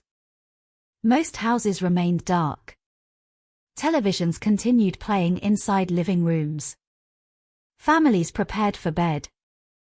Some residents later recalled hearing raised voices earlier that evening but assumed officers were handling another routine arrest. Police activity was not uncommon. People had grown accustomed to hearing sirens. That familiarity, ironically, kept many from looking outside. Had anyone glanced through a window at precisely the right moment, they would have seen little more than flashing patrol lights surrounding officers completing what appeared to be another arrest. The full truth remained hidden beneath the surface. Emergency medical personnel eventually reached the scene. Their arrival should have marked a turning point. Instead, their actions would later become part of the controversy. Subsequent investigations criticized aspects of the emergency response, questioning whether Tyre received timely and appropriate assessment after suffering obvious physical trauma. Those criticisms extended beyond the police officers involved. The public began asking difficult questions about everyone present that night. Who recognized the seriousness of his injuries? Who failed to recognize them? Who had the responsibility to intervene? Who assumed someone else would act? These questions reflected a phenomenon psychologists often describe as the diffusion of responsibility. When many people witness the same emergency, individuals sometimes assume someone else has already taken charge. The larger the group becomes, the easier it is for responsibility to feel shared rather than personal. Whether that dynamic influenced the events of January 7th became an important topic during later investigations. Eventually, Tyre was transported by ambulance to St. Francis Hospital. The ride itself marked another race against time. Inside the ambulance, paramedics monitored a patient whose condition continued to worsen. The injuries sustained during the encounter were proving far more severe than anyone at the scene may have initially understood. At the hospital, emergency physicians immediately began evaluating the extent of the trauma. Medical teams work according to established priorities: airway, breathing, circulation, neurological status. Every serious trauma patient enters a carefully structured system designed to identify life-threatening injuries as quickly as possible. Doctors and nurses focused on saving his life. Diagnostic imaging revealed devastating injuries. The damage extended far beyond bruises or broken bones. The trauma had affected critical areas of his body, including his brain. Despite every available intervention, physicians faced an increasingly grim reality. His condition remained critical. Outside the treatment rooms, his family struggled to process news that seemed impossible to accept. Only hours earlier, Tyre had been driving through Memphis. Now doctors spoke in careful, measured language about severe injuries and uncertain outcomes. Hospitals possess a unique silence during moments like these. Machines continue beeping. Medical staff move quickly through brightly lit corridors. Families wait in chairs that suddenly become the longest seats they have ever occupied. Time stretches painfully. Every opening door captures attention. Every approaching doctor raises hope and fear simultaneously. For Tyre's mother, Ro Vaughan Wells, the emotional shock was almost beyond comprehension. Learning that your child has been injured is devastating under any circumstance. Learning that those injuries allegedly occurred during an encounter with law enforcement creates another layer of disbelief entirely. Parents instinctively search for explanations. Perhaps there has been some misunderstanding. Perhaps the injuries sound worse than they truly are. Perhaps doctors will soon deliver better news. Hope often survives long after reason begins to fade. Over the next 3 days, Tyre remained hospitalized. His family stayed close. Friends gathered. Prayer circles formed. Across Memphis, only a limited number of people knew the full details surrounding his injuries. The investigation had already begun quietly behind the scenes. Police administrators started reviewing body camera footage. Command staff examined reports. Questions emerged almost immediately. One issue quickly attracted attention: the justification for the original traffic stop. Officers had initially reported reckless driving as the reason for stopping Tyre's vehicle. However, as supervisors reviewed available video evidence, uncertainty appeared. Traffic camera footage failed to clearly support that explanation. If the stop itself lacked sufficient justification, every subsequent event demanded even closer examination. The importance of evidence cannot be overstated in cases like this. Modern policing generates enormous amounts of digital information. Body cameras, dashboard cameras, traffic cameras, dispatch recordings, GPS data, cell phone records. Each piece functions like part of a puzzle. Investigators rarely rely upon memory alone because human recollection changes over time. Video does not. It preserves moments exactly as they occurred. Even uncomfortable moments. Especially uncomfortable moments. As officials continued reviewing the recordings, the seriousness of the case became impossible to ignore. What they watched differed sharply from the expectations many people associate with lawful use of force. The footage raised profound concerns. Not only about individual actions, but about collective behavior. Multiple officers appeared present. Multiple opportunities existed for intervention. Yet the violence continued. 3 days after the encounter, on January 10, 2023, Tyre Nichols died. The official cause of death would later be determined to be blunt force trauma, and the manner of death was ruled homicide. With that medical determination, the case fundamentally changed. It was no longer solely an investigation into excessive force. It became a death investigation. Every decision made during the encounter now carried vastly greater legal significance. The news spread rapidly through Memphis. Family members publicly expressed their grief. Community leaders demanded transparency. Civil rights organizations began paying close attention.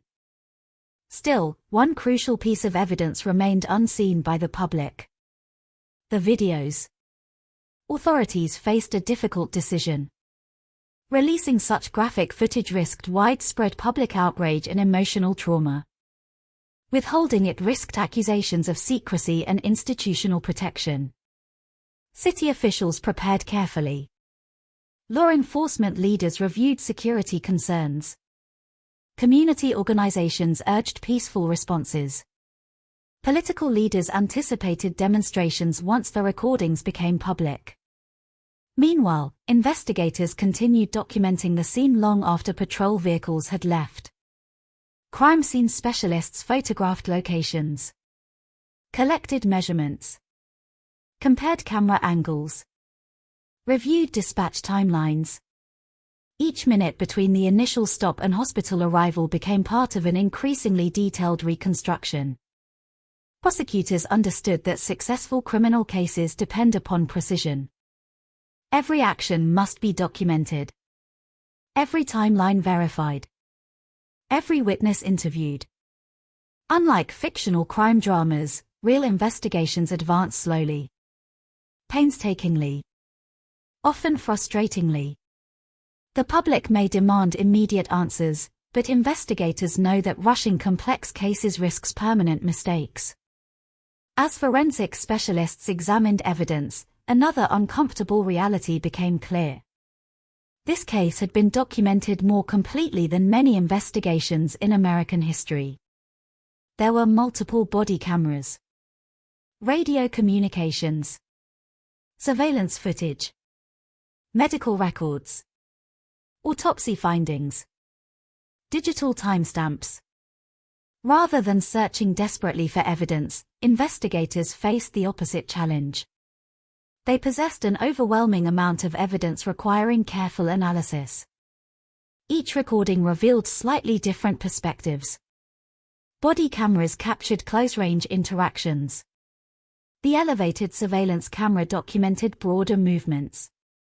Together, they formed a timeline that would later become central to both criminal prosecutions and public understanding. The emotional impact on investigators themselves should not be overlooked. Experienced detectives spend careers examining disturbing evidence. Even so, certain cases remain difficult to watch. Violence involving repeated force, visible suffering, and prolonged encounters often leaves lasting impressions on those responsible for reviewing the footage. Several individuals involved in the investigation would later acknowledge the disturbing nature of what they observed. Outside official channels, rumors spread quickly throughout Memphis. People spoke about a man critically injured during a police encounter. Social media users speculated about what had happened. Incomplete information circulated rapidly. Some defended the officers before seeing any evidence. Others assumed the worst immediately. In the absence of verified facts, public imagination often fills the gaps. Authorities understood that sooner or later the recordings would answer many questions. They also knew those answers would almost certainly provoke powerful emotional reactions. For Tyre's family, however, no investigation could restore what had been lost. The hospital room that had become a place of hope transformed into a place of mourning. Future birthdays would forever carry painful absence. His son's childhood would continue without his father's guidance. His mother's home, only a short distance from where he had cried out that night, would never again receive him walking through the front door after work. The physical scene of the encounter had already been cleared. Traffic resumed. Neighbors returned to ordinary routines. Nothing visible remained on the pavement to suggest what had happened there. Yet invisible traces lingered. Inside digital storage systems preserving every second of recorded footage. Inside hospital records documenting catastrophic injuries. Inside the memories of everyone present. And inside a grieving family preparing to confront not only unimaginable loss, but a legal battle that would soon capture the attention of the entire world. The investigation was only beginning.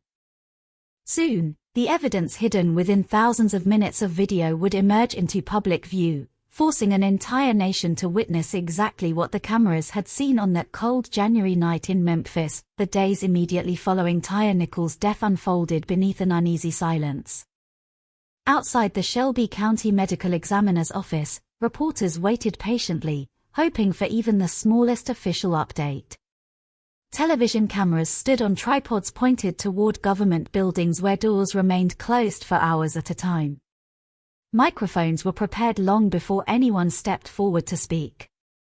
Across Memphis, rumors spread faster than confirmed facts, and every new piece of information seemed to generate two new questions.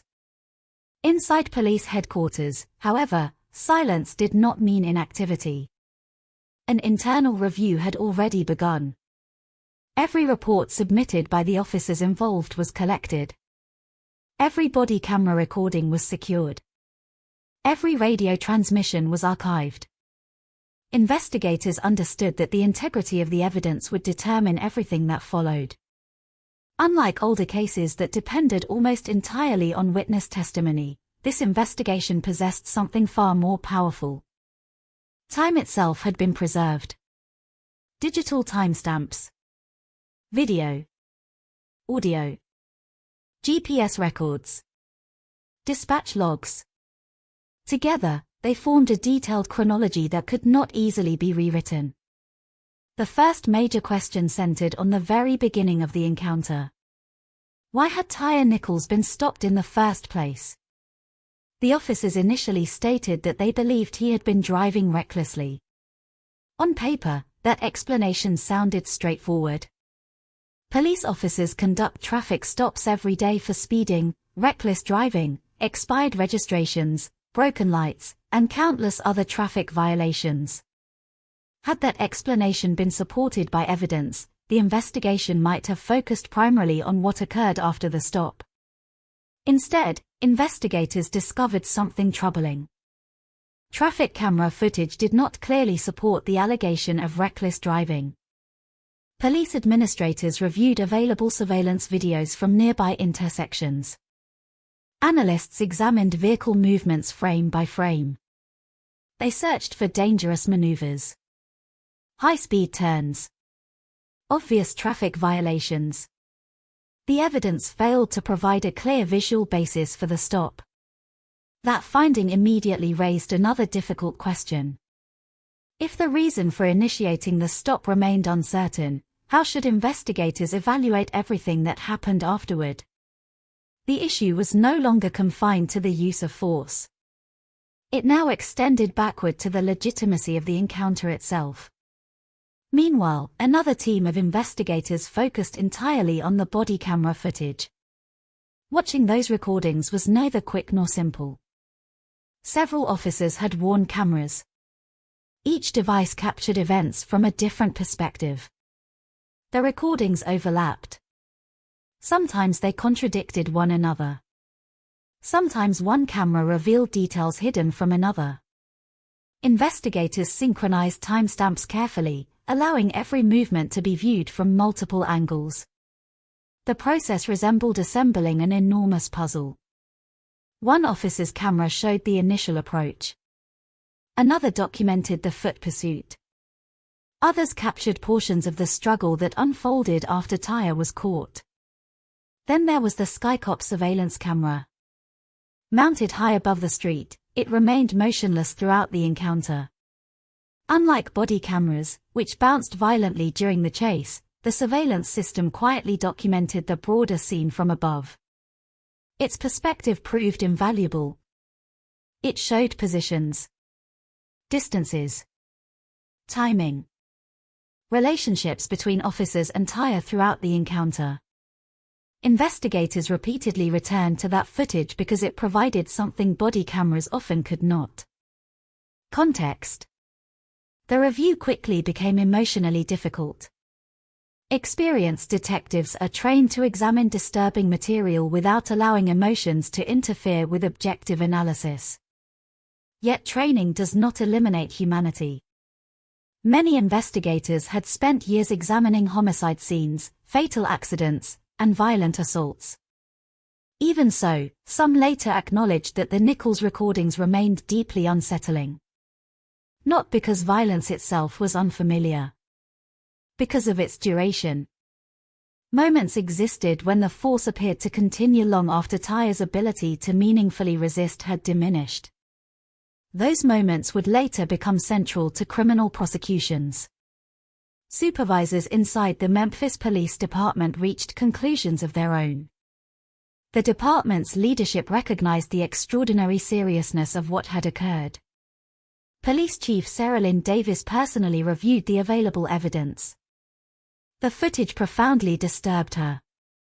In later public statements, she described the officer's conduct as inconsistent with departmental values and impossible to justify.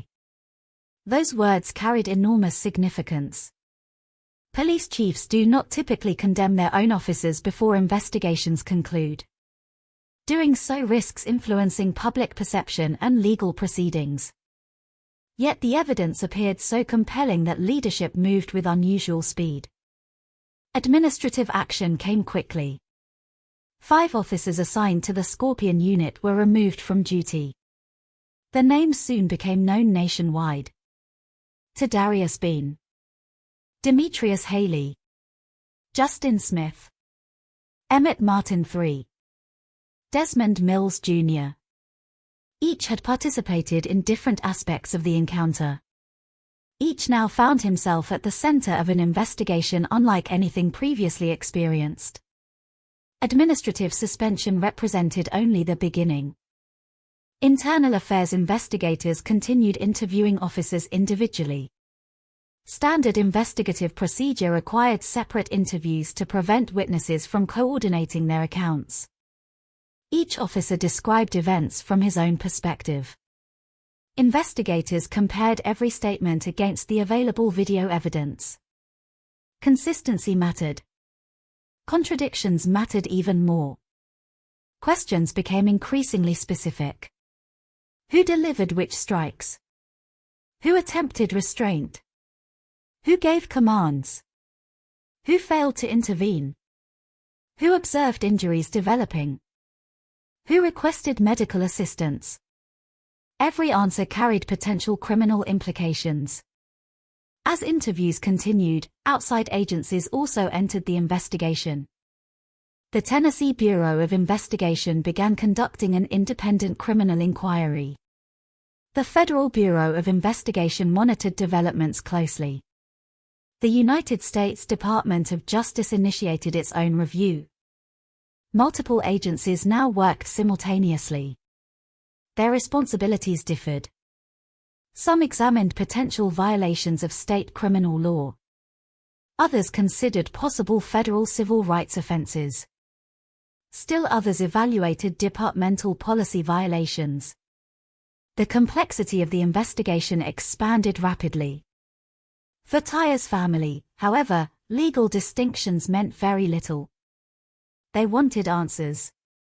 His mother struggled to reconcile official descriptions with the son she had known all his life. Family members repeatedly emphasized his gentle personality. Friends echoed those descriptions. Co-workers described a quiet man focused on work and family. None recognized the aggressive image implied by early police narratives. The gap between those narratives and the family's memories intensified public interest. Civil rights attorney Ben Crump joined the family's legal team. His involvement immediately attracted national attention. Crump had represented families in several other high-profile cases involving alleged police misconduct. His participation signaled that the Nichols case would likely become another defining moment in America's ongoing debate over policing. The family's legal representatives demanded transparency. Not eventually. Immediately. They urged authorities to release the body camera footage. Public trust, they argued, depended upon allowing citizens to see the evidence themselves. Government officials faced an extraordinarily delicate balance. Releasing graphic recordings too quickly risked inflaming public anger before criminal charges could be filed. Waiting too long risked accusations of concealment. Meanwhile, journalists worked aggressively to reconstruct Tyre's final hours. Reporters interviewed neighbors, co-workers, friends, former classmates, photography communities that knew him through his landscape work, skateboarding friends who remembered afternoons spent practicing tricks together. Piece by piece, a portrait emerged. Not of a headline, but of a human being. One detail appeared repeatedly. Kindness. Almost everyone interviewed used similar language. Calm. Respectful. Creative. Soft-spoken. When independent descriptions align so consistently across unrelated people, they become difficult to dismiss as sentimental exaggeration. Those characterizations contrasted sharply with assumptions often made after violent police encounters. Across Memphis, community organizations quietly prepared for what many believed was inevitable. The eventual release of the videos. Church leaders organized prayer services. Activists urged peaceful demonstrations. Local officials met with neighborhood representatives, discussing strategies to prevent unrest. Memphis had experienced periods of tension before. No one wanted grief to become further violence. At the same time, few doubted that the recordings would provoke powerful emotions. Behind closed doors, prosecutors continued evaluating possible criminal charges.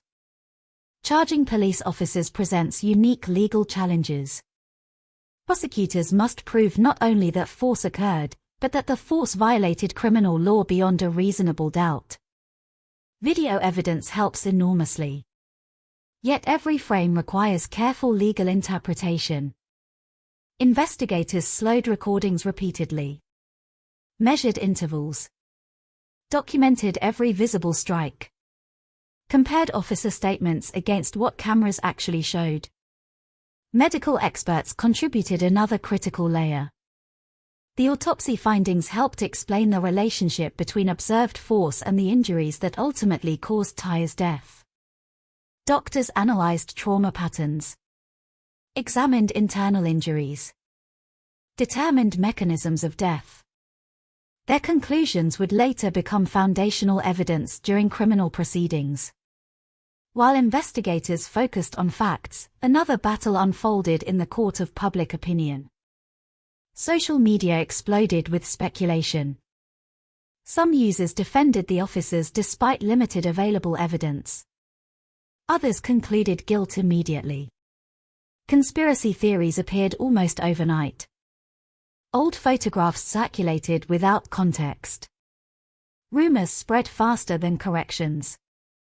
Modern criminal investigations no longer unfold solely inside courtrooms. They unfold online.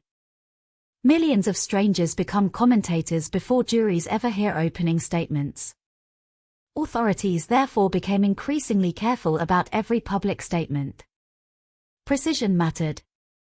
One inaccurate sentence could undermine months of investigative work. As the investigation progressed, attention gradually shifted toward the Scorpion unit itself. What kind of culture had developed within the specialized team? How were officers trained? What performance expectations existed? Did supervisors encourage aggressive tactics? Or had individual officers acted independently outside departmental norms? These questions extended beyond personal accountability. They examined institutional responsibility.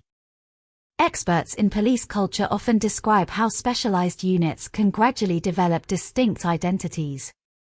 Success becomes measured through arrests, firearms recovered, drugs seized, high-risk encounters.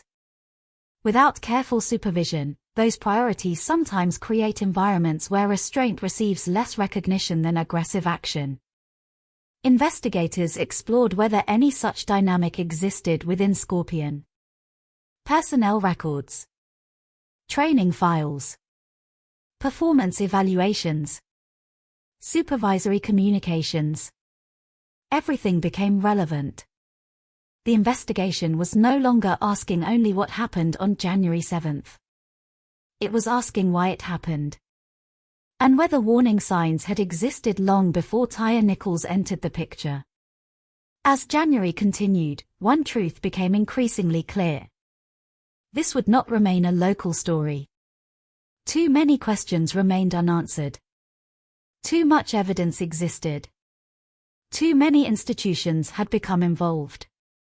The death of a quiet photographer and father from Memphis was evolving into a national reckoning. Soon, the official decisions would begin. The officers would face consequences unlike any they had imagined. The Scorpion unit itself would come under extraordinary scrutiny. And when the city finally released the videos to the public, the investigation would move from government offices into millions of homes around the world, where every viewer would become, in some sense, a witness to one of the most controversial police encounters in modern American history. The breakthrough did not arrive because someone suddenly confessed. It did not emerge from an anonymous tip, a forgotten fingerprint, or a dramatic discovery hidden inside a dusty evidence box. The turning point came from something that had been present from the very beginning. The cameras. Every movement recorded on the night of January 7th had quietly remained inside secure evidence storage while investigators completed their work. Body cameras worn by multiple officers preserved close-up perspectives of the encounter. Dashboard recordings documented portions of the traffic stop. A stationary Skycop surveillance camera overlooked the street where the second confrontation unfolded. Unlike human memory, digital evidence did not grow uncertain with time. It did not forget. It did not exaggerate. It simply waited. For investigators, the challenge was not locating evidence. It was understanding every second of it. Teams of analysts spent countless hours reviewing footage frame by frame. Video timelines were synchronized with dispatch records and radio communications.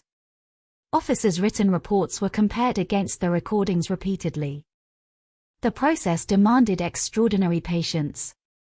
A single second viewed at normal speed might reveal very little. Viewed in slow motion, however, that same second could answer critical legal questions. Who initiated physical contact? Who delivered individual strikes? Who attempted restraint? Who stood nearby without intervening? Each answer carried enormous significance. As prosecutors continued assembling the case, another development accelerated events dramatically. On January 20, 2023, Memphis Police Chief Sarah Lynn Davis announced that the 5 officers directly involved had been terminated from the department. The speed of those dismissals surprised many observers. Police departments often conduct lengthy administrative reviews before taking permanent disciplinary action. Here, leadership concluded that the conduct displayed in the evidence violated departmental standards so severely that dismissal was justified. The announcement immediately captured national attention. It also sent a clear signal. The department itself no longer viewed the incident as a routine use of force investigation. Something far more serious had occurred. Yet termination represented only administrative accountability. The criminal investigation continued independently. Shelby County District Attorney Steve Mulroy worked closely with investigators from the Tennessee Bureau of Investigation. Unlike police administrators, prosecutors must evaluate evidence according to criminal statutes rather than departmental policies. A policy violation can justify termination. A criminal conviction requires proof beyond a reasonable doubt. Those are very different standards. Prosecutors therefore proceeded carefully. Medical experts explained the extent of Tyre Nichols' injuries. Forensic specialists reconstructed timelines. Investigators documented every visible use of force. The body camera footage became central to nearly every discussion. Unlike many controversial police encounters where witnesses disagree dramatically, this case possessed unusually comprehensive visual evidence. The recordings did not eliminate legal questions, but they substantially reduced uncertainty about what had physically occurred. As officials reviewed the footage, another issue became impossible to ignore: the time that elapsed after the beating. Video showed Tyre in obvious distress. His movements slowed significantly. He struggled to remain upright. Investigators carefully measured the interval between the conclusion of the physical assault and meaningful medical treatment. Those minutes became critically important. Medical experts explained that severe blunt force trauma requires rapid assessment and intervention. Every delay potentially influences survival. Whether those delays constituted criminal negligence became another question for prosecutors. Meanwhile, Memphis prepared for something unprecedented: the public release of the videos. City officials understood that millions of people would likely watch the recordings. Community leaders worried about protests. Businesses discussed closing early. Schools informed parents about potential demonstrations. Churches organized prayer gatherings. Law enforcement agencies across the country quietly increased preparedness, anticipating emotional reactions once the footage became available. Government officials appealed for calm while acknowledging the disturbing nature of what viewers were about to witness. The recordings were not released casually. Authorities recognized their emotional impact. They also recognized the importance of transparency. Public confidence depended upon allowing citizens to see the evidence themselves rather than relying solely on official summaries. Then came January 27, 2023. The videos became public. Within hours, millions of people watched. Television networks interrupted regular programming. News websites streamed the footage continuously. Social media platforms filled with clips, reactions, and analysis. The response was immediate: shock, anger, grief, disbelief. Many viewers struggled to finish watching. Even experienced law enforcement professionals publicly acknowledged the disturbing nature of the recordings. Former police officers described the level of force as difficult to justify. Legal analysts began discussing possible criminal liability almost immediately. Civil rights organizations renewed long-standing calls for police reform. The recordings transformed the investigation. Until that moment, most Americans had known the case only through written reports. Now they possessed their own visual evidence. Public opinion no longer depended solely upon official narratives. Everyone could examine the footage independently. One particular detail resonated across the country: Tyre repeatedly calling for his mother. Those cries became the emotional center of the case. Viewers learned that his mother's home stood only a short distance away from where the beating occurred. The knowledge intensified the tragedy. People imagined how close he had been, how near safety had seemed, how impossible it became to reach. For many parents, that realization proved almost unbearable. Public demonstrations followed quickly. Memphis remained largely peaceful despite widespread anger. Protests also appeared in New York, Los Angeles, Chicago, Washington, D.C., Atlanta.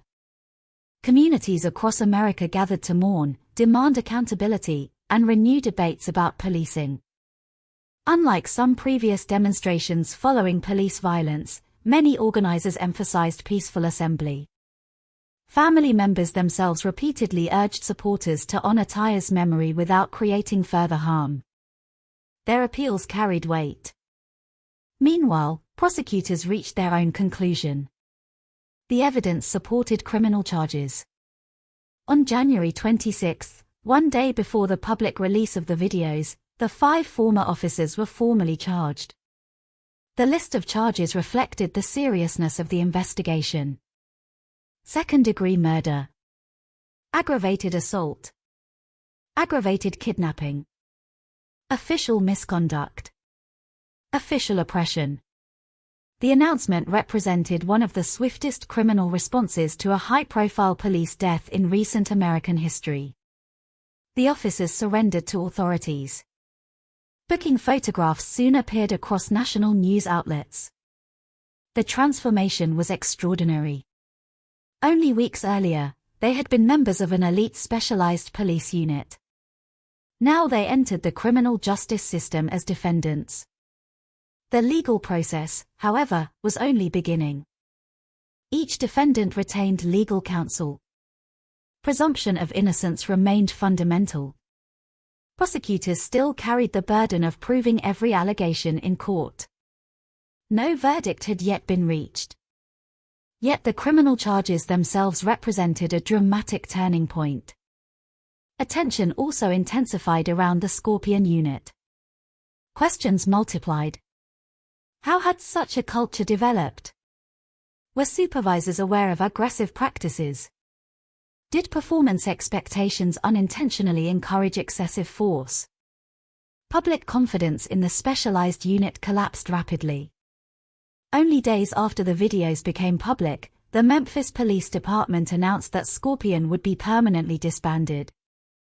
The decision reflected more than administrative restructuring. It acknowledged that restoring public trust required visible institutional change. Many community leaders welcomed the announcement. Others argued that eliminating one unit addressed symptoms rather than underlying problems. The debate expanded beyond Memphis. Police departments nationwide quietly reviewed their own specialized street crime units.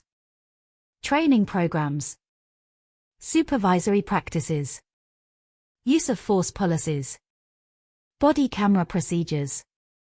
The Nichols case had become more than a local tragedy. It became a national case study. Federal authorities also intensified their involvement. The United States Department of Justice continued examining potential civil rights violations. Unlike state homicide charges, federal investigations focus on whether constitutional rights were unlawfully violated under color of law. These investigations often proceed slowly. They require extensive evidence, witness interviews, expert analysis, comprehensive review of departmental practices. By this stage, the case had expanded far beyond 5 individual officers. It now examined institutional culture itself. Could better supervision have prevented the tragedy? Did training sufficiently emphasize de-escalation? Were warning signs overlooked? Those questions would remain central long after criminal proceedings concluded. For Tyre's family, however, no legal development erased their loss. Press conferences, court filings, television interviews. None restored the ordinary future that had disappeared. His mother continued speaking publicly, often reminding audiences that before becoming a national symbol, Tyre had simply been her son. A quiet young man. A father. A photographer. Someone who loved sunsets. Those reminders mattered. High-profile cases sometimes reduce victims to legal evidence. Families fight constantly against that reduction. They want the world to remember the person, not only the tragedy. As February approached, investigators had largely answered the first great mystery. What happened? The videos provided that answer. Now a different question moved to the forefront. Why? Why did the encounter escalate so dramatically? Why did multiple officers participate? Why did no one successfully intervene? Why did medical care appear delayed? Those questions would dominate upcoming courtroom battles. Attorneys for both sides began preparing competing narratives. Prosecutors would argue that the evidence demonstrated unlawful, excessive force resulting in death. Defense attorneys would challenge those conclusions, examining every decision through the legal framework governing police encounters. The cameras had opened the door. Now the courtroom would determine how justice interpreted what they had recorded. The breakthrough in the investigation had revealed the facts with remarkable clarity. The next phase would test whether those facts could withstand the highest standard required by the American criminal justice system, where evidence alone is never enough until it persuades 12 jurors beyond a reasonable doubt. The journey from public outrage to courtroom accountability was never going to be simple. Outside the courthouse, many people believed they had already seen everything they needed to see. The videos had been watched millions of times. The images appeared unmistakable. The emotional reaction was overwhelming. Yet inside an American courtroom, emotion alone could never determine guilt. The law demanded something different. Evidence. Procedure. Careful examination. Reasonable doubt. Every criminal defendant, regardless of public opinion, possessed the constitutional right to a fair trial. That principle would now be tested under one of the brightest public spotlights imaginable. Following their arrests, the 5 former Memphis police officers entered the legal system not as officers but as criminal defendants. Each stood before a judge. Each heard the charges formally read. Each was represented by defense attorneys prepared to challenge every element of the prosecution's case. The allegations were severe. Second-degree murder. Aggravated assault. Aggravated kidnapping. Official misconduct. Official oppression. The charges reflected prosecutors' belief that the evidence demonstrated far more than a tragic mistake. They argued that the actions captured on video constituted criminal conduct. Preparing a case of this magnitude required months of work.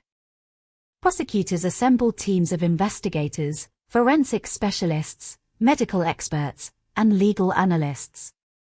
Every minute of body camera footage was reviewed repeatedly. The Skycop surveillance recording became one of the most important exhibits. Dispatch logs were synchronized with video timestamps. Radio communications were transcribed. Autopsy findings were carefully organized. Medical records documented the progression of Tyre Nichols' injuries from the scene to the hospital and ultimately to his death 3 days later. Defense attorneys undertook an equally exhaustive review. Their responsibility differed fundamentally. Rather than proving guilt, they sought to challenge the prosecution's conclusions. Did the officers reasonably perceive a threat? Did Tyre actively resist? Could individual officers be held legally responsible for every action taken during the rapidly evolving encounter? Could prosecutors prove beyond a reasonable doubt that each defendant possessed the criminal intent required under Tennessee law? These questions would shape every stage of the litigation. As pretrial hearings continued, another significant development altered the legal landscape. 2 of the former officers, Desmond Mills Jr. and Emmett Martin III, reached plea agreements with federal prosecutors in connection with related federal civil rights charges. By pleading guilty to certain federal offenses, they acknowledged criminal responsibility for aspects of their conduct and agreed to cooperate with investigators. Their decisions dramatically changed the dynamics of the broader legal proceedings. Inside complex criminal cases, cooperating defendants often become powerful witnesses. They possess first-hand knowledge unavailable to outside observers. Whether juries ultimately find such testimony credible depends upon careful cross-examination, but cooperation itself frequently strengthens the prosecution's position. Meanwhile, the remaining defendants prepared to contest the allegations. Legal motions filled court dockets. Attorneys argued over admissibility of evidence. Venue issues. Jury selection procedures. Expert testimony. High-profile criminal cases rarely move quickly. Every procedural safeguard exists for a reason. Each ruling influences the fairness of the eventual trial. Outside the courtroom, public attention remained intense. Tyre Nichols' family attended hearings whenever possible. His mother often sat quietly, listening as lawyers debated legal standards while photographs of her son rested nearby. Courtrooms possess an unusual atmosphere during cases involving violent death. Lawyers speak in measured language. Judges maintain strict order. Evidence is introduced methodically. Yet beneath that formal structure lies profound human emotion. Parents grieving. Children growing up without fathers. Defendants confronting the possibility of lengthy prison sentences. Every person in the room carries a different burden. The body camera recordings remained central throughout the proceedings. Jurors would eventually view footage that millions of Americans had already seen. Unlike television audiences, however, jurors examined their recordings under carefully controlled conditions. Attorneys paused videos repeatedly. Witnesses explained individual actions frame by frame. Medical experts connected specific uses of force with documented injuries. Use of force specialists discussed police training and accepted practices. Every second received detailed scrutiny. One of the prosecution's strongest arguments focused on proportionality. Law enforcement officers may lawfully use force under many circumstances. The legal question is not whether force occurred. It is whether the level of force remained objectively reasonable under the circumstances. Prosecutors argued that the evidence demonstrated force continuing after Tyre Nichols had become increasingly incapacitated. They emphasized the duration of the encounter. The repeated strikes. The delayed medical response. The cumulative effect of multiple officers acting simultaneously. Defense attorneys responded differently. They emphasized the uncertainty officers often face during rapidly evolving situations. Foot pursuits increase stress.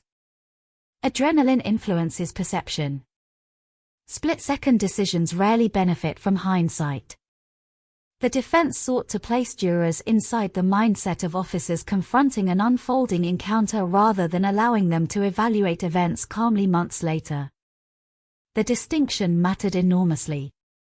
American criminal law generally judges conduct according to what a reasonable officer would have perceived under similar circumstances, not according to information discovered afterward. Medical testimony became another critical battlefield. Doctors explained blunt force trauma in careful detail. They described how repeated impacts affected Tyre's body. How brain injuries develop. How swelling progresses. How internal trauma can become fatal even when external injuries appear less dramatic. Their testimony connected the violence documented on video with the medical findings documented in the hospital. Autopsy evidence reinforced those conclusions. The medical examiner ruled Tyre Nichols' death a homicide caused by blunt force injuries. That determination established a direct forensic link between the encounter and his death. Yet even medical certainty does not automatically establish criminal guilt. Jurors still had to determine legal responsibility. Another issue repeatedly surfaced during testimony. The original traffic stop. investigators testified that they found no clear evidence supporting the allegation of reckless driving. That conclusion significantly affected how many observers interpreted the entire encounter. If the stop itself lacked adequate justification, questions naturally followed regarding everything that occurred afterward.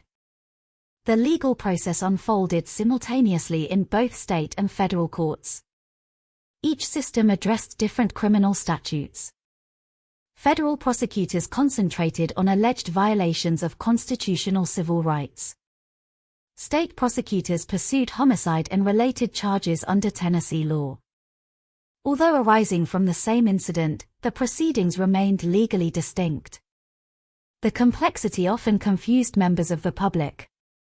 How could one case involve multiple trials? The answer lay within America's dual system of state and federal jurisdiction. Both governments possess authority to prosecute different offenses arising from the same conduct. While court proceedings continued, broader institutional consequences unfolded as well. The Scorpion Unit no longer existed. Memphis officials reviewed departmental policies, training procedures, supervisory structures, body camera practices. The United States Department of Justice conducted a broader investigation into the Memphis Police Department itself. That inquiry ultimately examined whether systemic patterns of excessive force and civil rights violations extended beyond the Nichols case alone. For Tyer's family, however, institutional reform represented only part of the journey. Justice, from their perspective, also required individual accountability. Every hearing reopened emotional wounds. Every replay of the footage forced them to relive unimaginable loss. Yet they continued attending. Continued speaking publicly.